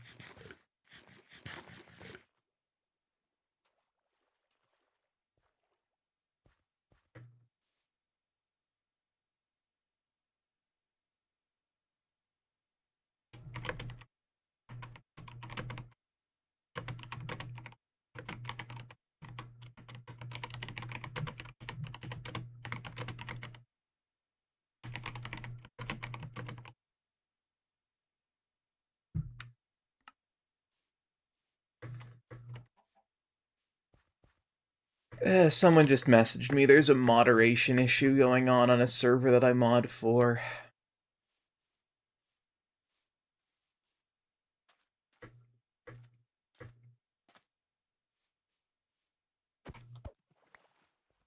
And they don't much take the fact I'm streaming as a reason not to bug me about it.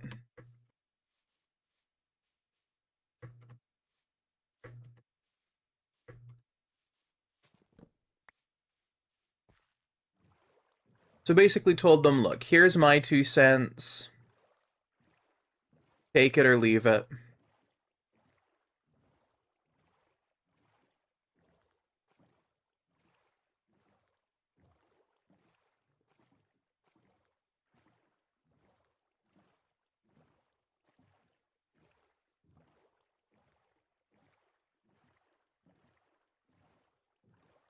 So, yeah. It's not it's not stream server, it's just another server that I mod for.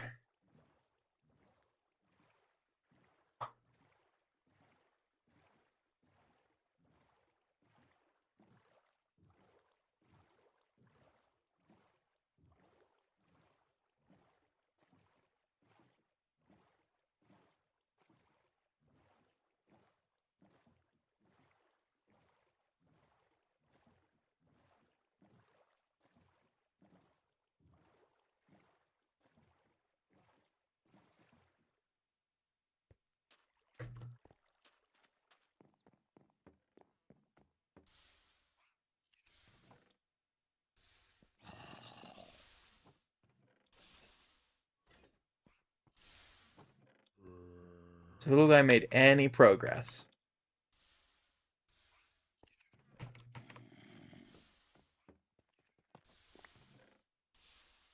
Some.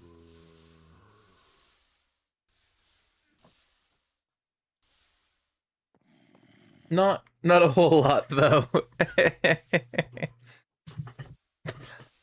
I think I might have to do some behind-the-scenes stuff where I help the little guy get it all sorted out, or off-stream stuff where I help the little guy get it sorted out.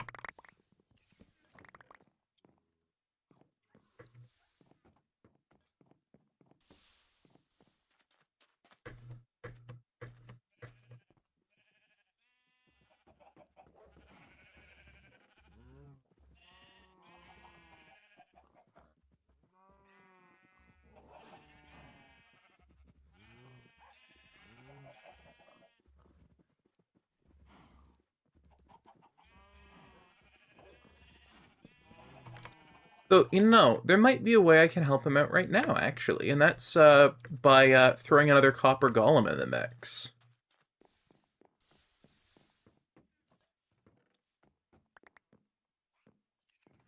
Alright, I still need to fix this from the explosion. Yeah, I'm not gonna worry about it right now.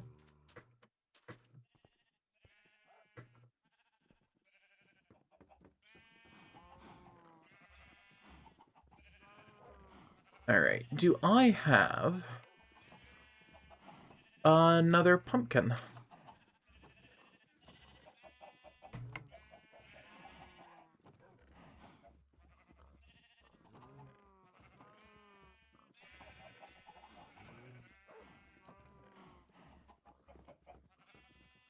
Yeah, I got pumpkin seeds. Got waxed chiseled copper. Waxed oxidized copper. I'm gonna take that. Oh, never mind. Not copper there.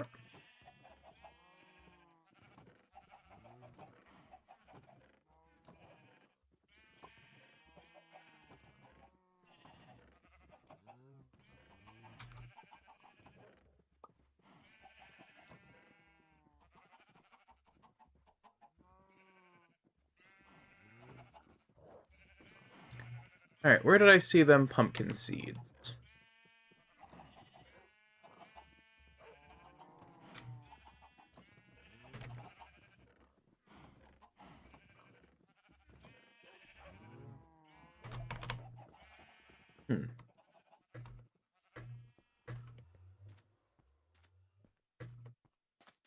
Yeah, I'm gonna take care of that tomorrow.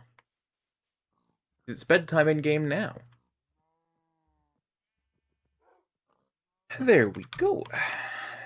Respawn point set, and it slept in.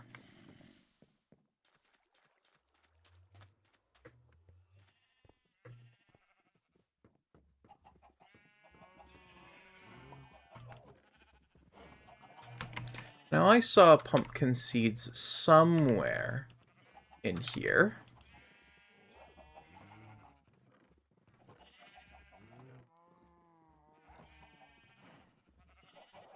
Ah, there's some pumpkin seed. That might be all the pumpkin seed, but I'll have a check to see if there's any more.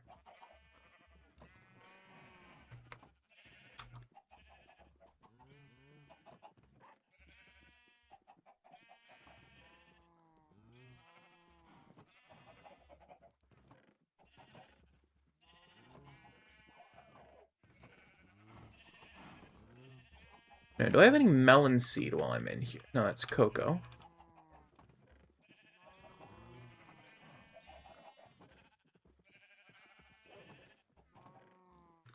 Just while I'm thinking about it, they grow the same way.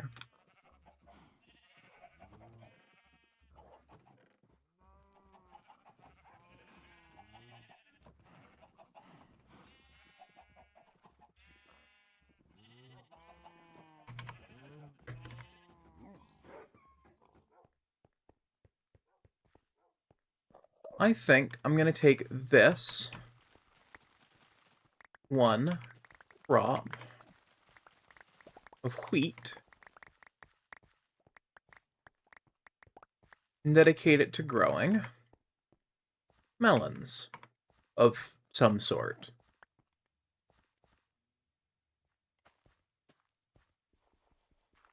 Then melons can grow here, here, here, here, here. And I'm going to put down standard dirt blocks.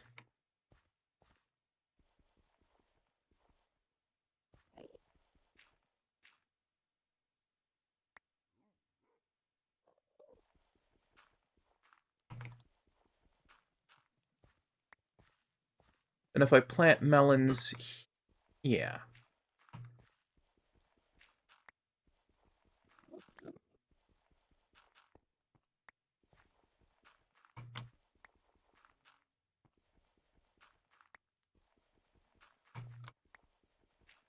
Basically checkerboarding it.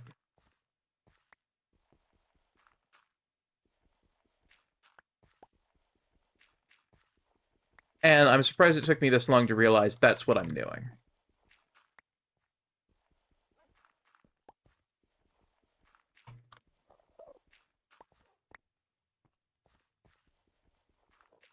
But it took me until I said out loud what I was doing to realize what I was doing.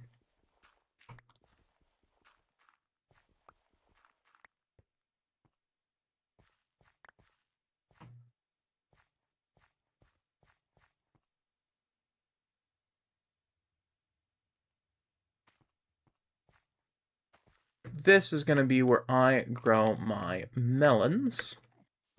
And I think the reason I've gotten nothing from these is I don't think they can grow on sand.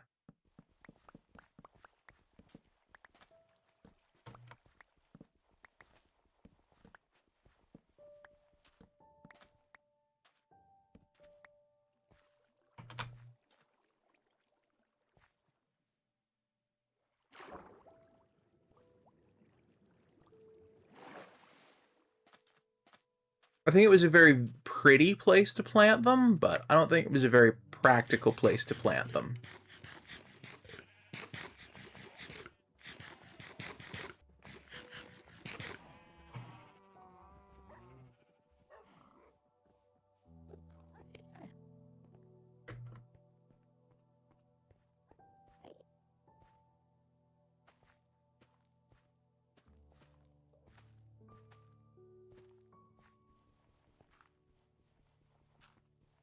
I think I forgot to put stuff down here.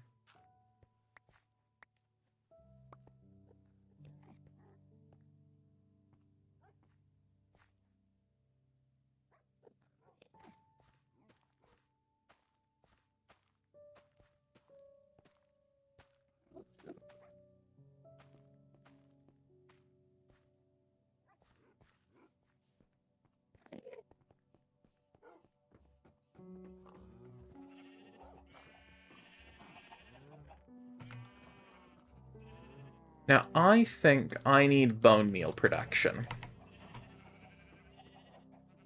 And by I think I need bone meal production, I mean I'm annoyed I don't have bone meal production currently. So I'm going to get some bone meal production up and running. So, 2 chests. Should have done that differently. And now, boom. And you know what? Double chest on each end of them. Why do I keep making that mistake with chests? Alright, and now I need a composter, which is made through slabs.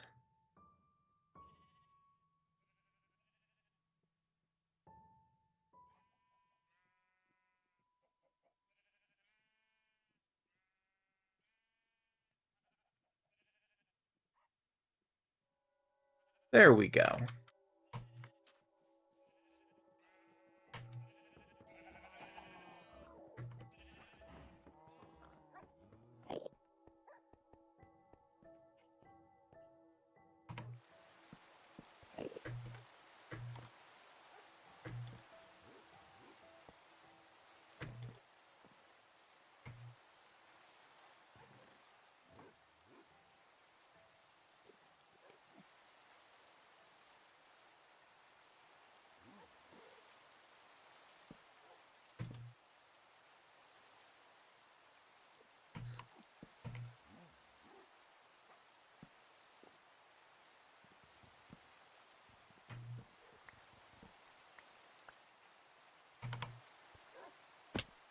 Alrighty, and now I'm going to get a bunch of my excess seeds turning into bone meal.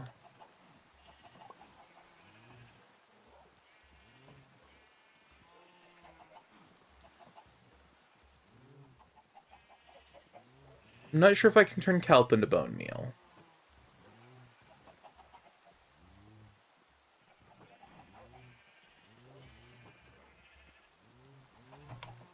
But I know I have more than enough wheat seed.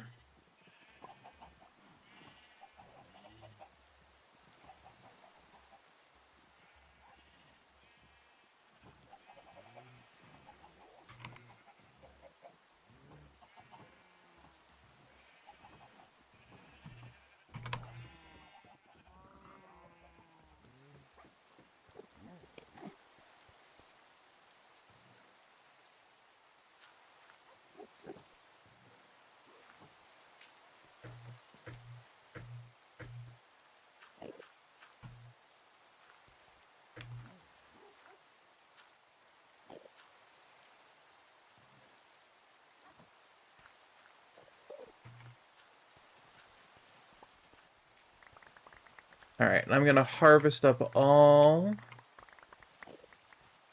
this wheat.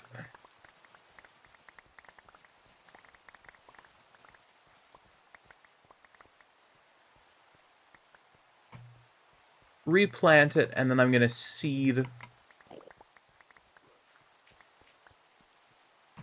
Then I'm gonna put the excess seed into the bone meal composter.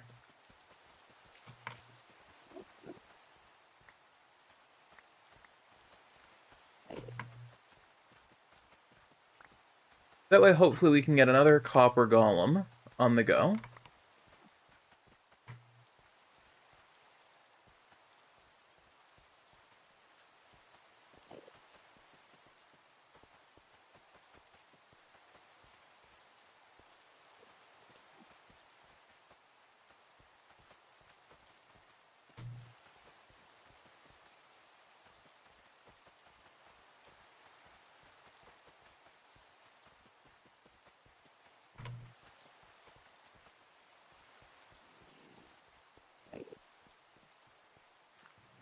Alrighty, and Not near my crops.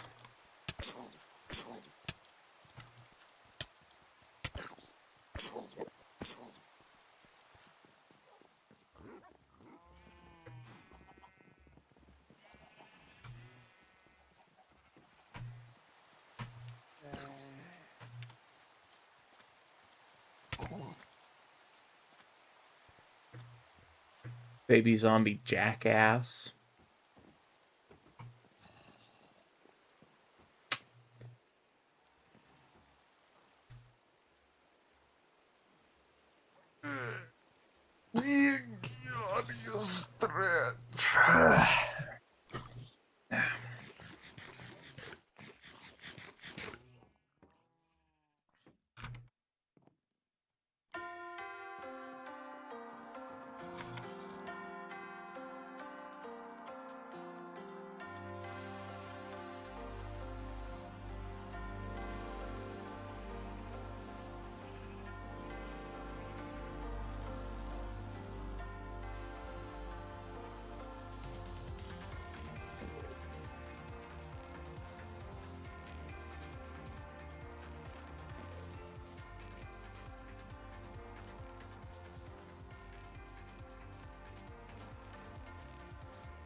Alright, now I need some shears.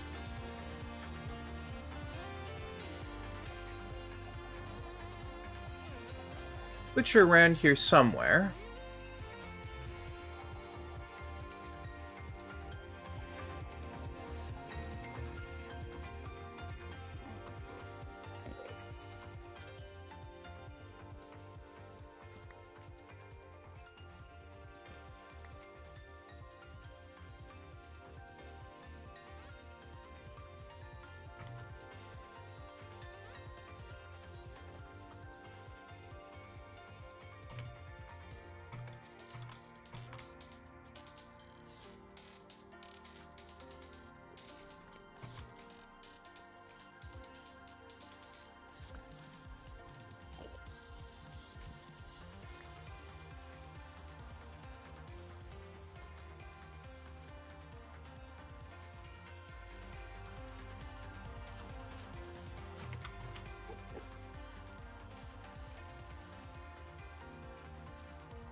There we go, and there's another pumpkin.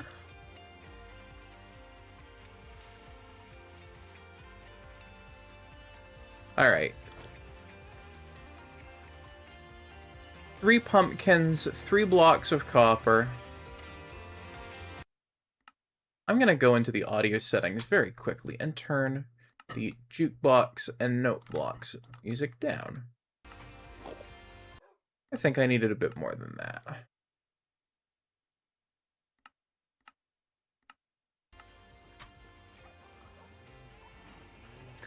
Alright, let's see about finding me another.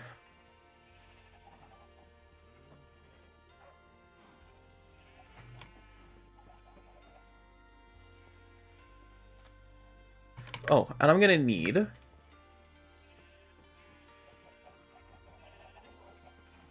pickaxe, which I've stuffed somewhere. Because these guys are gonna spawn in chests, and I only want them pulling out of the one chest.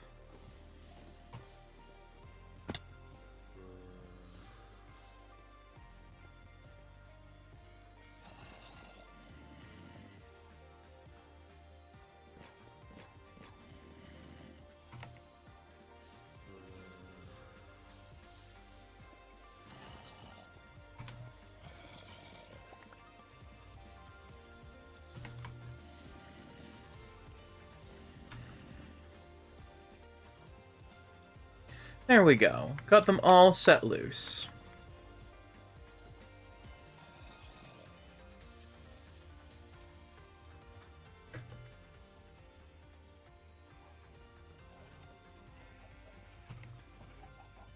Ooh, I wonder if a trapdoor will do to keep them out of the chest. I suppose only one way to find out.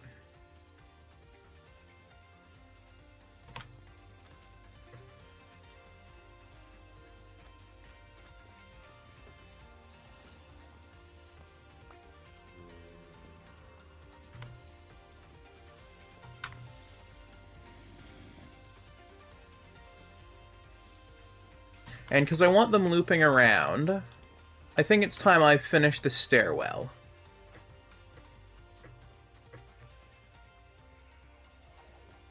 Means I need to find my bamboo.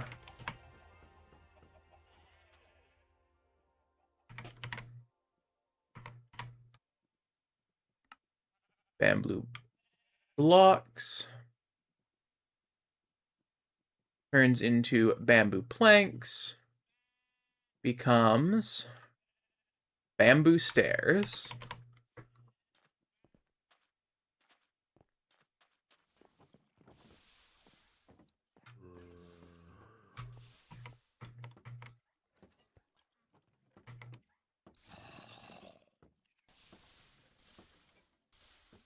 A bamboo stairwell.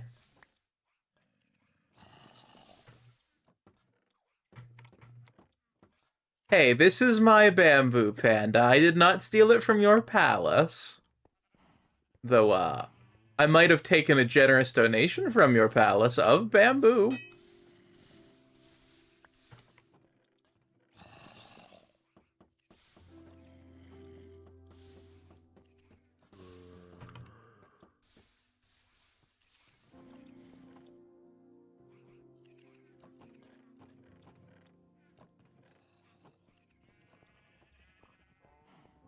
Now they've got to take the loop around.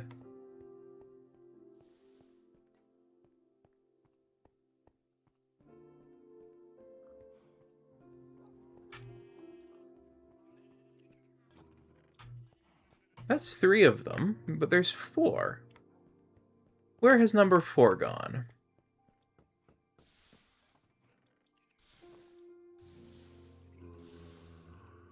No.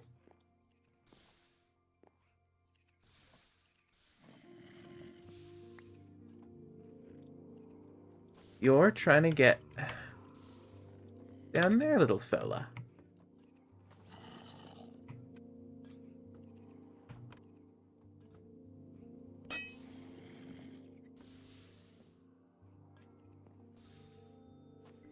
No, you're not trying to be up here where the input chest is. You've got nothing in your inventory.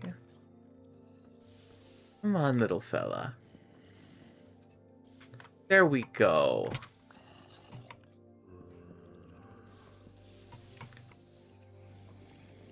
All right, we've got Hubert, Larry, Decimal, and Daryl. Those are their names. Yep.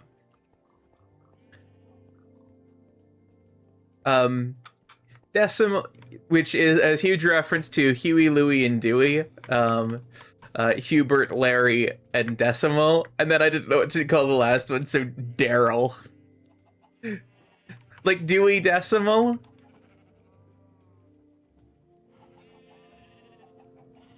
Can I make name tags? Is that a thing yet?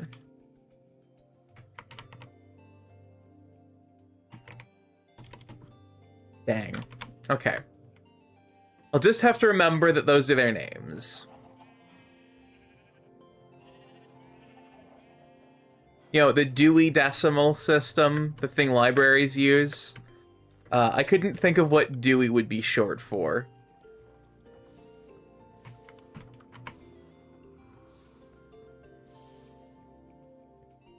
I'm gonna wax them to make sure they're all nice and polished.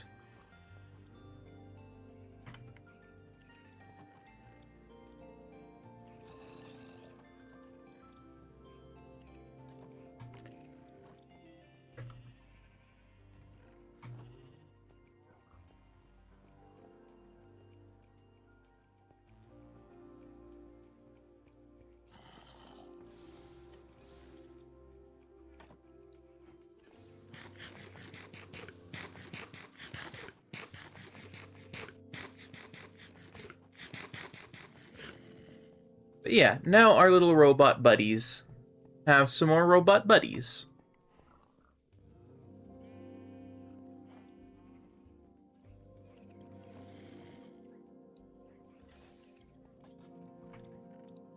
Toiling away in my basement. At least they have friendos.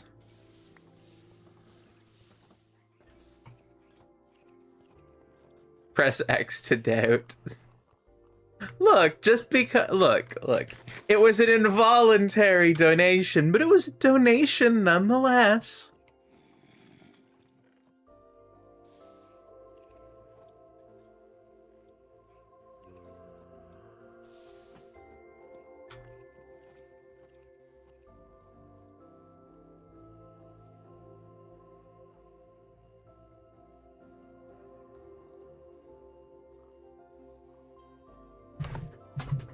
Alright, they have to have sorted some tools by now.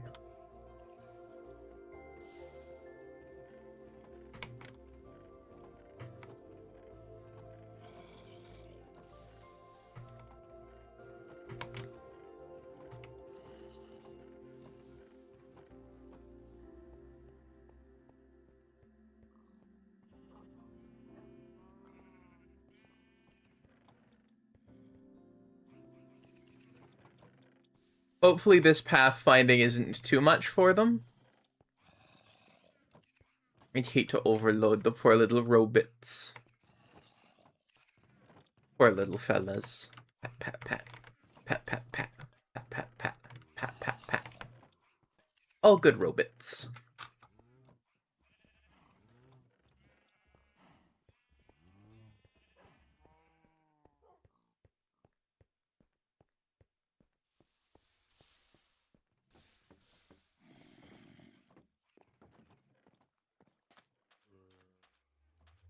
Alright, so let's see. For advancements, that means we have traded, so then hired help would be the next one to go for on the villager path. Don't the golems only check like 10 chests for any item? Oh, that's a good question. Copper golem. Minecraft wiki. Oh, go right ahead, Shade.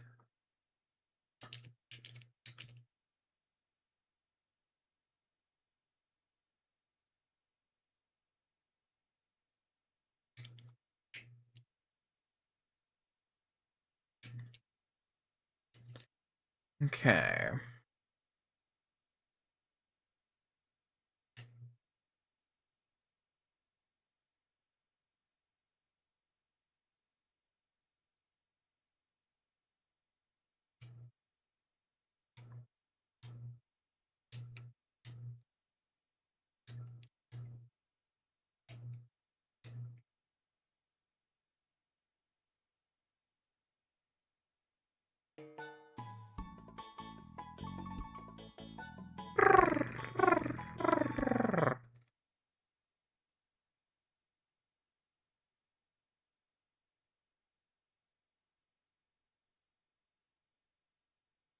Thank you for the head pet, Gingy.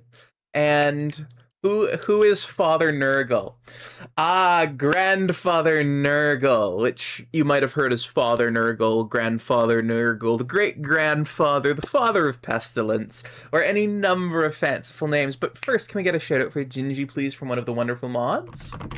And I will explain. So, Nurgle is one of 4 chaos deities. Each deity under chaos represents a particular aspect of humanity, or rather of all the sentient species in the galaxy who have a tie to the chaos dimension known as the warp.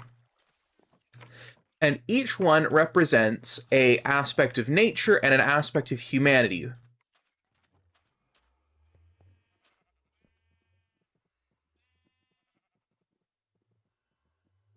And something bad will happen when you look at that book. So, the way Nurgle works, right? So there are many chaos gods. Nurgle is, well, there are actually There are 4, potentially 6, depending on how you count it, maybe even 8 or 9 different chaos gods, but the main 4 of the gods of chaos are Karn, Korn, who is the god of combat in all its forms, be it anger and rage-induced, or be it calculating devotion to justice, right? So everything from, a crazed berserker to a lawman is represented in Korn. Then you have the god of change and evolution, which is Tzeentch. And Tzeentch is all about change, evolution, deception, anything that causes an increase in informational entropy. That's what he's up to, right? Then you have Slaanesh, who is was kind of murder fucked into existence at a big death orgy by a bunch of space elves. Don't worry about it. It's Warhammer is weird like that. So this entity that was murder fucked into existence is the primary deity of pain and pleasure. So that's what Slaanesh is up to. Oh, good, we've got raiders. Yeah, so Slaanesh is up to pain and pleasure. But to bring it around to the question you asked about Nurgle, Slaanesh is Hellraiser. Slaanesh is more like hedonism, which might apply to Hellraiser? I don't fully know. I haven't actually seen Hellraiser to know. Alright, I'll beat them to death with the spoon.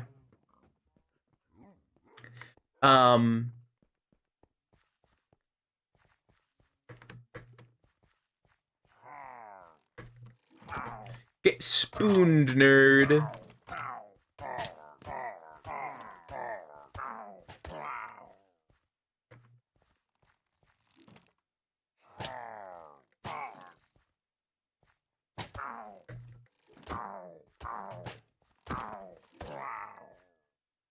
Get spooned. You've been spooned by a shark. Nurgle, Grandfather Nurgle, Father Nurgle, the father of pestilence, whatever you wish to know him as. I see. I mean, to be fair, that's kind of what Slaanesh is too. So yeah, that would be an apt description then. So Nurgle is the embodiment of rot and decay. So rot, disease, decay, the crumbling of civilization, all of that is what Nurgle represents from an elemental standpoint. He is elemental decay, elemental rot. He is the grave.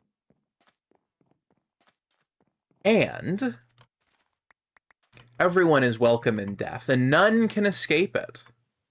So, followers of Nurgle view death as one of the many gifts of Nurgle. It is him embracing your soul, which is what Chaos Gods do to any of their followers. They, when they die, or potentially before that, they consume the soul of their worshippers. And see, this is where Warhammer gets kind of interesting, because anything that you do, if you're an entity with a particularly, or a member of a species with a tie to the warp, which is the chaos energy realm that these deities inhabit, any action you take that serves them is a form of worship. So dying is a form of worship to Nurgle. So is being sick. So is, you know, letting things decay.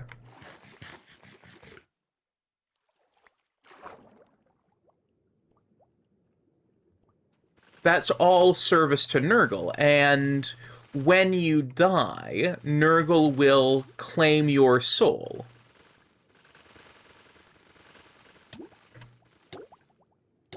Now, of Chaos Gods, Nurgle is also probably the least fucked of them. Like, he is stated in canon to be, you know, a loving entity, which is a far cry from Khorne or Slaanesh or Tzeentch, you know. Nurgle doesn't hate people. He doesn't desire them dead. He doesn't blah, blah, blah, blah, blah, right? You know, while his followers are alive, they are immune to the ill effects of the diseases that they are stricken with, you know? They're not hurt by them, they're not, you know... Because, you know, Nurgle just wants to spread his pox. He doesn't want to hurt people with it. Hurting people would be an unkindness. They will die one day. They will be delivered unto him either way. So making them suffer is not a goal of his. So his followers are immune to his, you know, many, many poisons.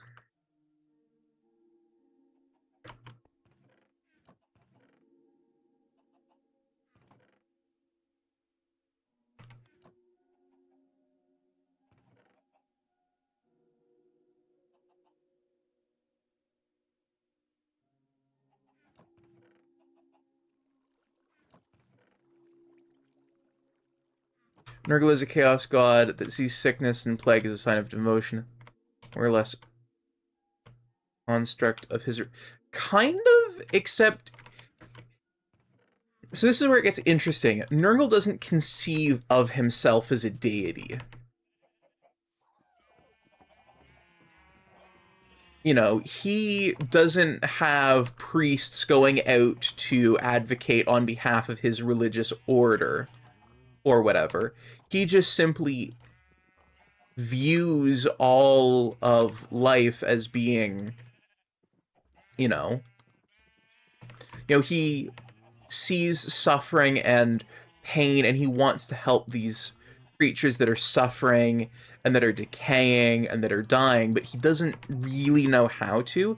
The Chaos Gods aren't so much, like, they're called gods, but they're really more aptly described as entities. They are coalesced bits of nature and soul and energy and emotion from our reality, bleeding over into a reality known as the Immaterium. Or the warp. And so we get sick and we hurt and we want someone to protect us, right? And so that natural swirling pool of disease, tied with our want to feel good when we're ill, leads to the emergence of a god who seeks to make us feel better when we're ill. It just so happens that that ball of swirling pestilence also happens to be the biggest thing tied up with those feelings of wanting to feel better. And so Nurgle gets created out of that desire to feel better when we're ill, and it becomes part of... Zombie! Hello! Oh, you're right. I haven't gotten the mod pack that turns you back into a zombie pigman.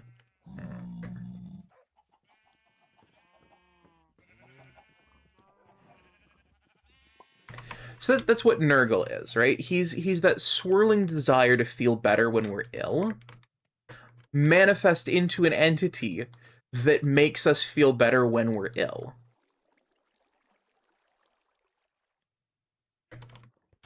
Unfortunately, because it's also the manifestation of illness itself, it also is what gets us ill.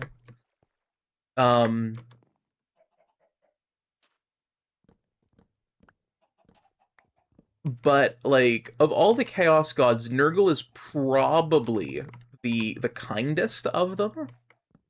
Like, an example that stands out from one of the stories from 40k.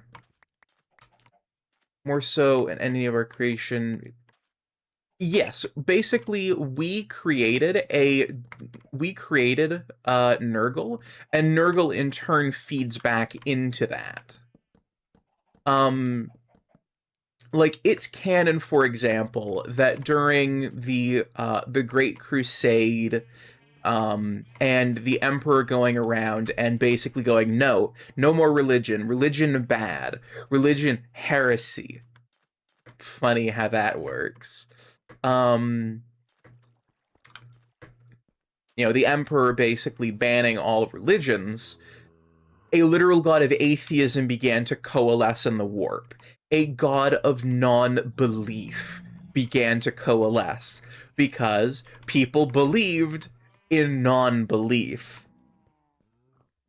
which will then eventually lead to a feedback loop of, well, we don't believe in the god of non-belief, but that's kind of feeding into the god of non-belief because we're not believing.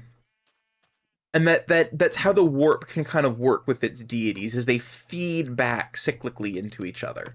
It's not quite like an Ouroboros devouring its own tail, it's more like some other fucked up metaphor.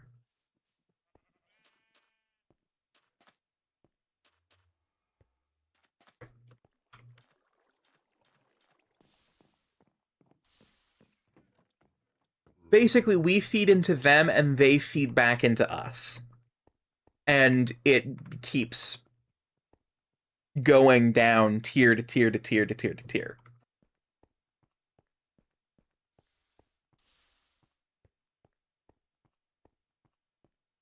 Also, I checked, they can only access up to 10 chests before they eventually will forget.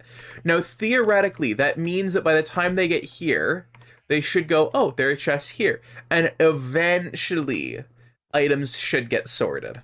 Eventually. And then it'll get here and it'll pathfind all the way back around. But yeah. Yeah, Nurgle is, just like all of the Chaos Gods, an emergent property of... Yeah, Warhammer didn't used to be so confusing. It's because back when they started it, they just copied a bunch of stuff from fantasy and went, cool, this is how Warhammer works. This is the way these fantasy things work. And then over time, they got their own ideas and had their own little concepts and thought, oh, wouldn't it be neat if? Wouldn't it be neat if? Wouldn't it be neat if? And they built it out to be more and more and more than it was. So Warhammer has gotten confusing because they kept adding on to the lore.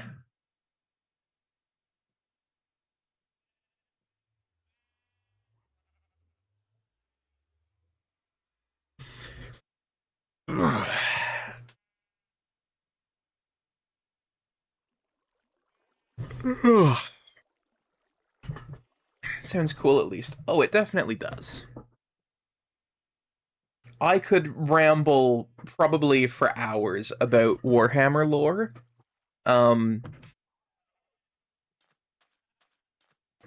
Who's just stretching there for a moment.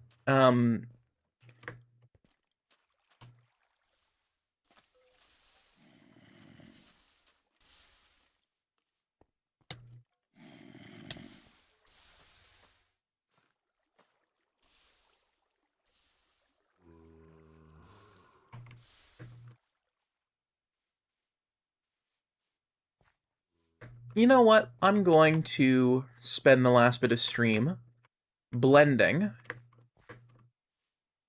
this terrain in. Gonna go 3.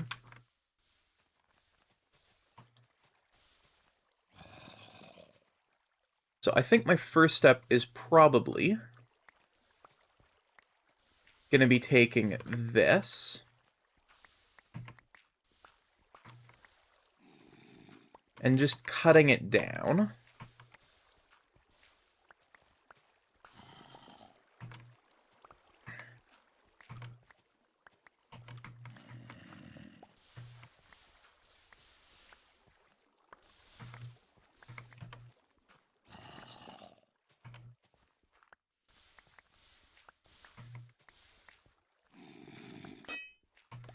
I was into Warhammer from the time I was about 14, I think. I got in around 5th edition, whenever that. Ziggy, when was 5th edition of Warhammer 40k? From lexiconum.com.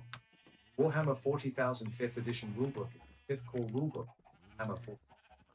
It was released in July 2008 as a reduced paperback version, including only the rules without any background material. Released as part of the Warhammer 40,000 Black Reef. Ziggy, what version of Warhammer was out in 2010? From lexiconum.com. Warhammer has been periodically updated and re-released since the first appearance in 1980. Changes to the gaming system. And the 8th edition, released on the 10th of July 2010, was the final version. That doesn't sound right. Anyway, I got in around 2010. I've read several of the books.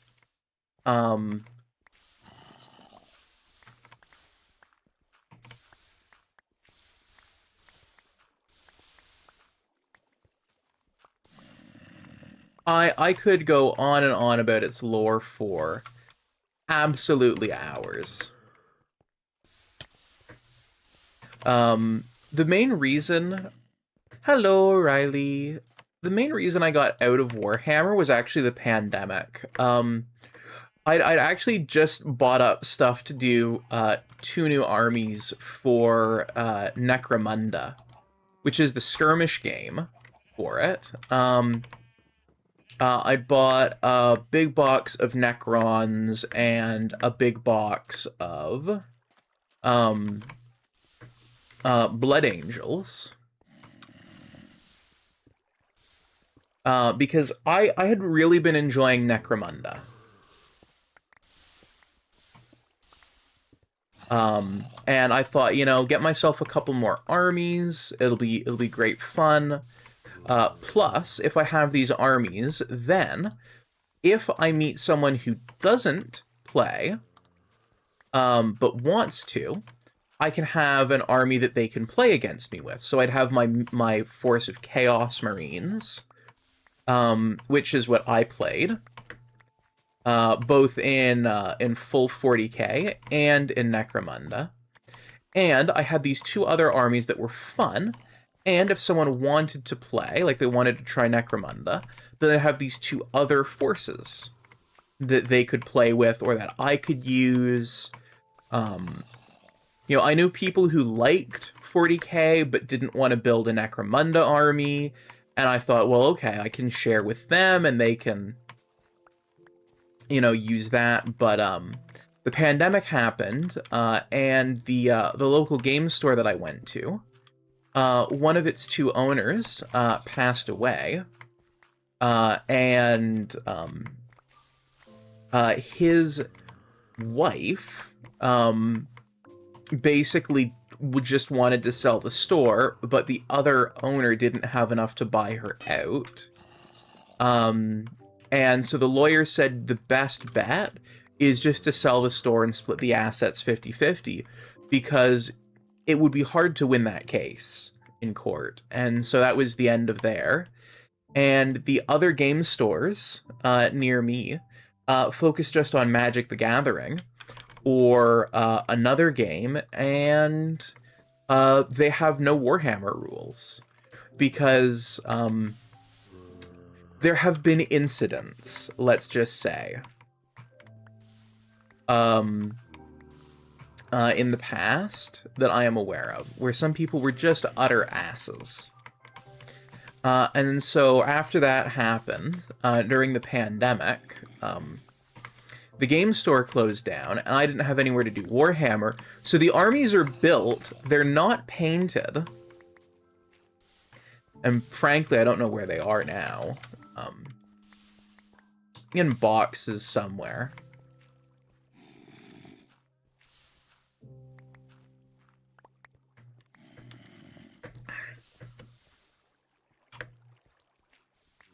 But I don't have anywhere to play Warhammer anymore.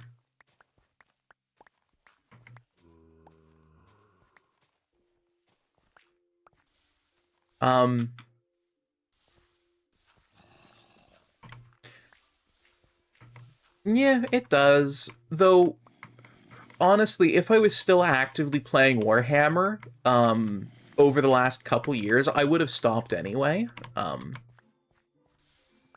Not because of streaming, but because of what Games Workshop is doing lately. That's the company that owns Warhammer.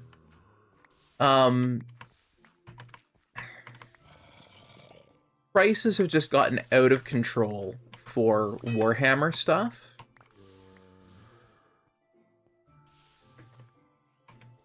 You know, and it sucks that that's the state of Games Workshop and the state of Warhammer right now. But there's also not much I can do about it.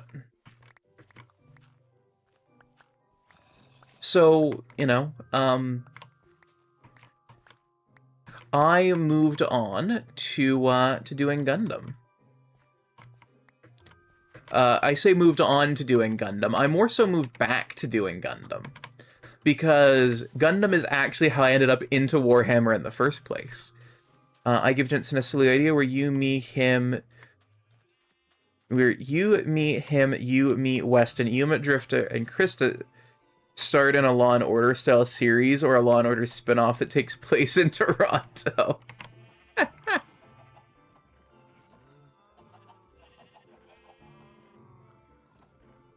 Okay, I really want to hear this idea.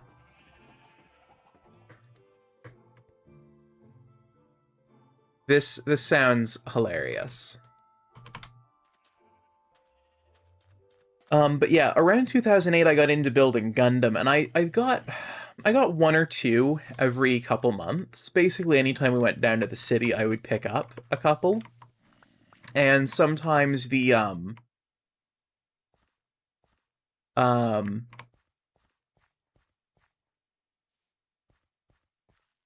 sometimes the local video store, which was also the hobby shop, would get in Gundam model kits, and I would pick them up with my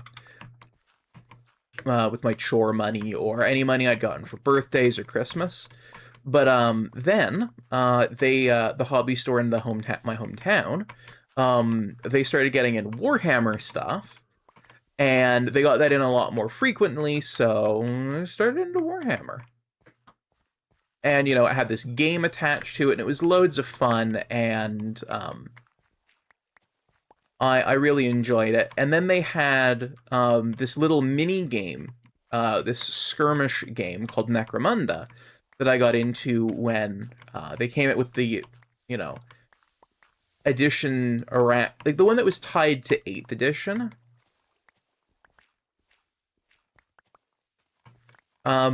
Was where I got into Necromunda, and I thought that was a great bit of fun. Played the hell out of it.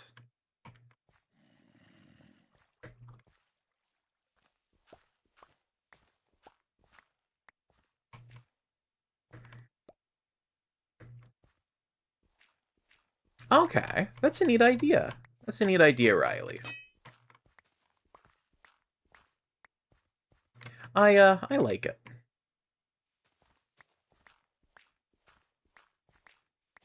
But yeah, I got into Necromunda. That was a lot of fun. I moved to where I am now.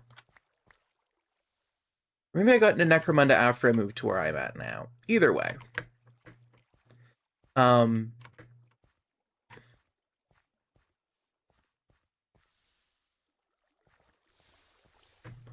So this might not look like much, but with enough texturing and shaping and things like that, it will turn out, I think.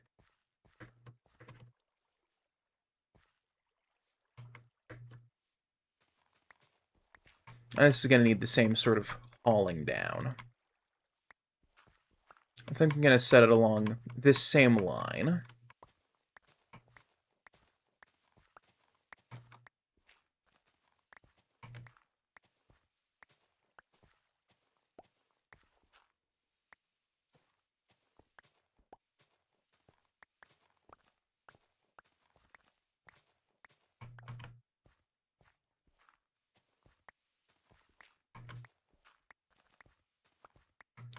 There we go. I've got a little marker line.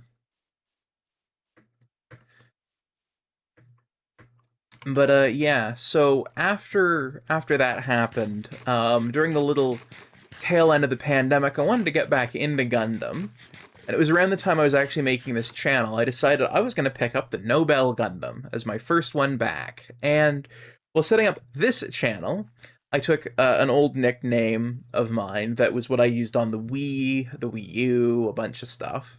My Switch account was named after it.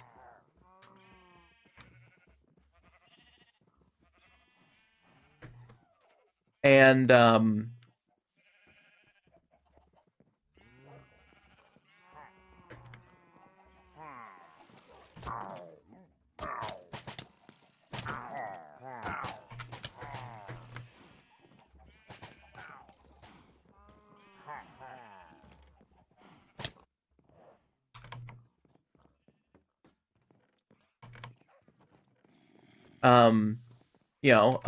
the account name was taken, so I tacked Nobel, which was the Gundam I was thinking about getting, onto it.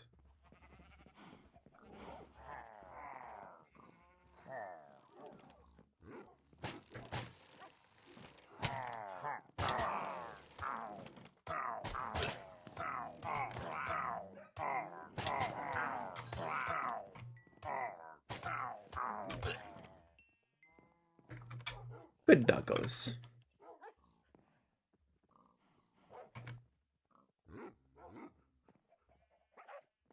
Up and kill off all those nasty, mean pillagers.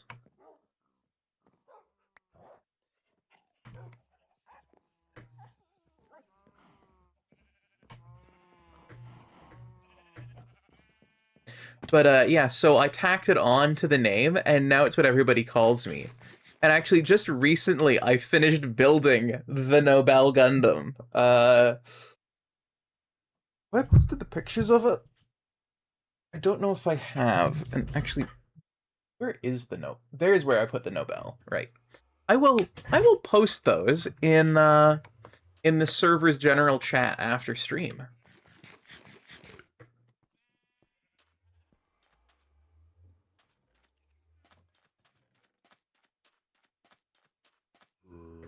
Remember when I was playing Minecraft with a friend, we had an underground base because I had a tornado mod installed, tried blending the entrance basin with the ground. Ah.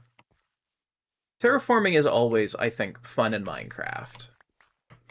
I mean, it's literally one half of what the game is about, so...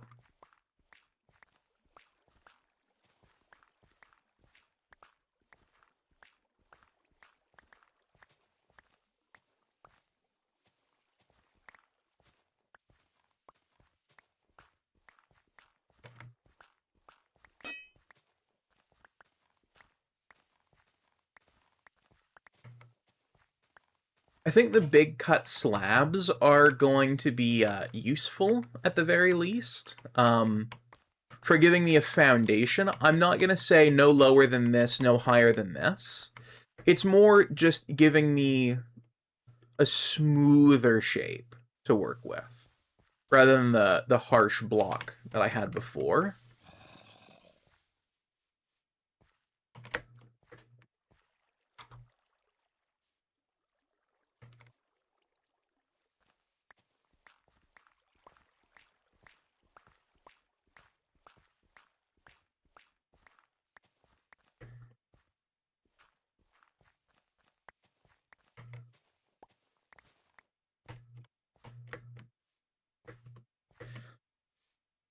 But yeah, so it's so funny too, because now everybody calls me Nobel. Friggin' my friends call me Nobel, my partners call me Nobel. People that I knew IRL before I started streaming have started calling me Nobel. About the only people who don't call me that now are my IRL family and the government. And I honestly don't mind that. I like the name Nobel. It's what I call myself in my head at this point, I'm far, far more likely to go, come on, Nobel, you can do this, in my head. than I am to go with, you know, pronounce you like Noble.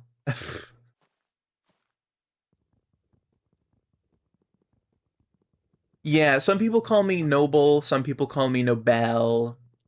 I say Nobel. But I don't mind either way.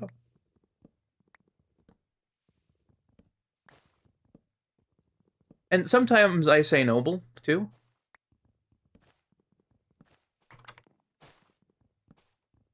No, both are correct. So brief TLDR. So the Nobel Gundam, which is what I'm named after, is named after Alfred Nobel, who is, well, to be fair, the Nobel Gundam is actually named after the Nobel Prize, which is not the Nobel Prize, it's named after a guy.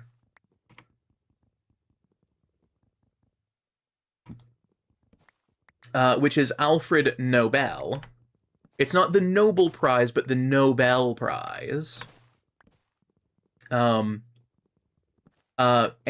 he created it for people who had made contributions to furthering peace after a thing was published referring to him as the Mad Doctor of Death.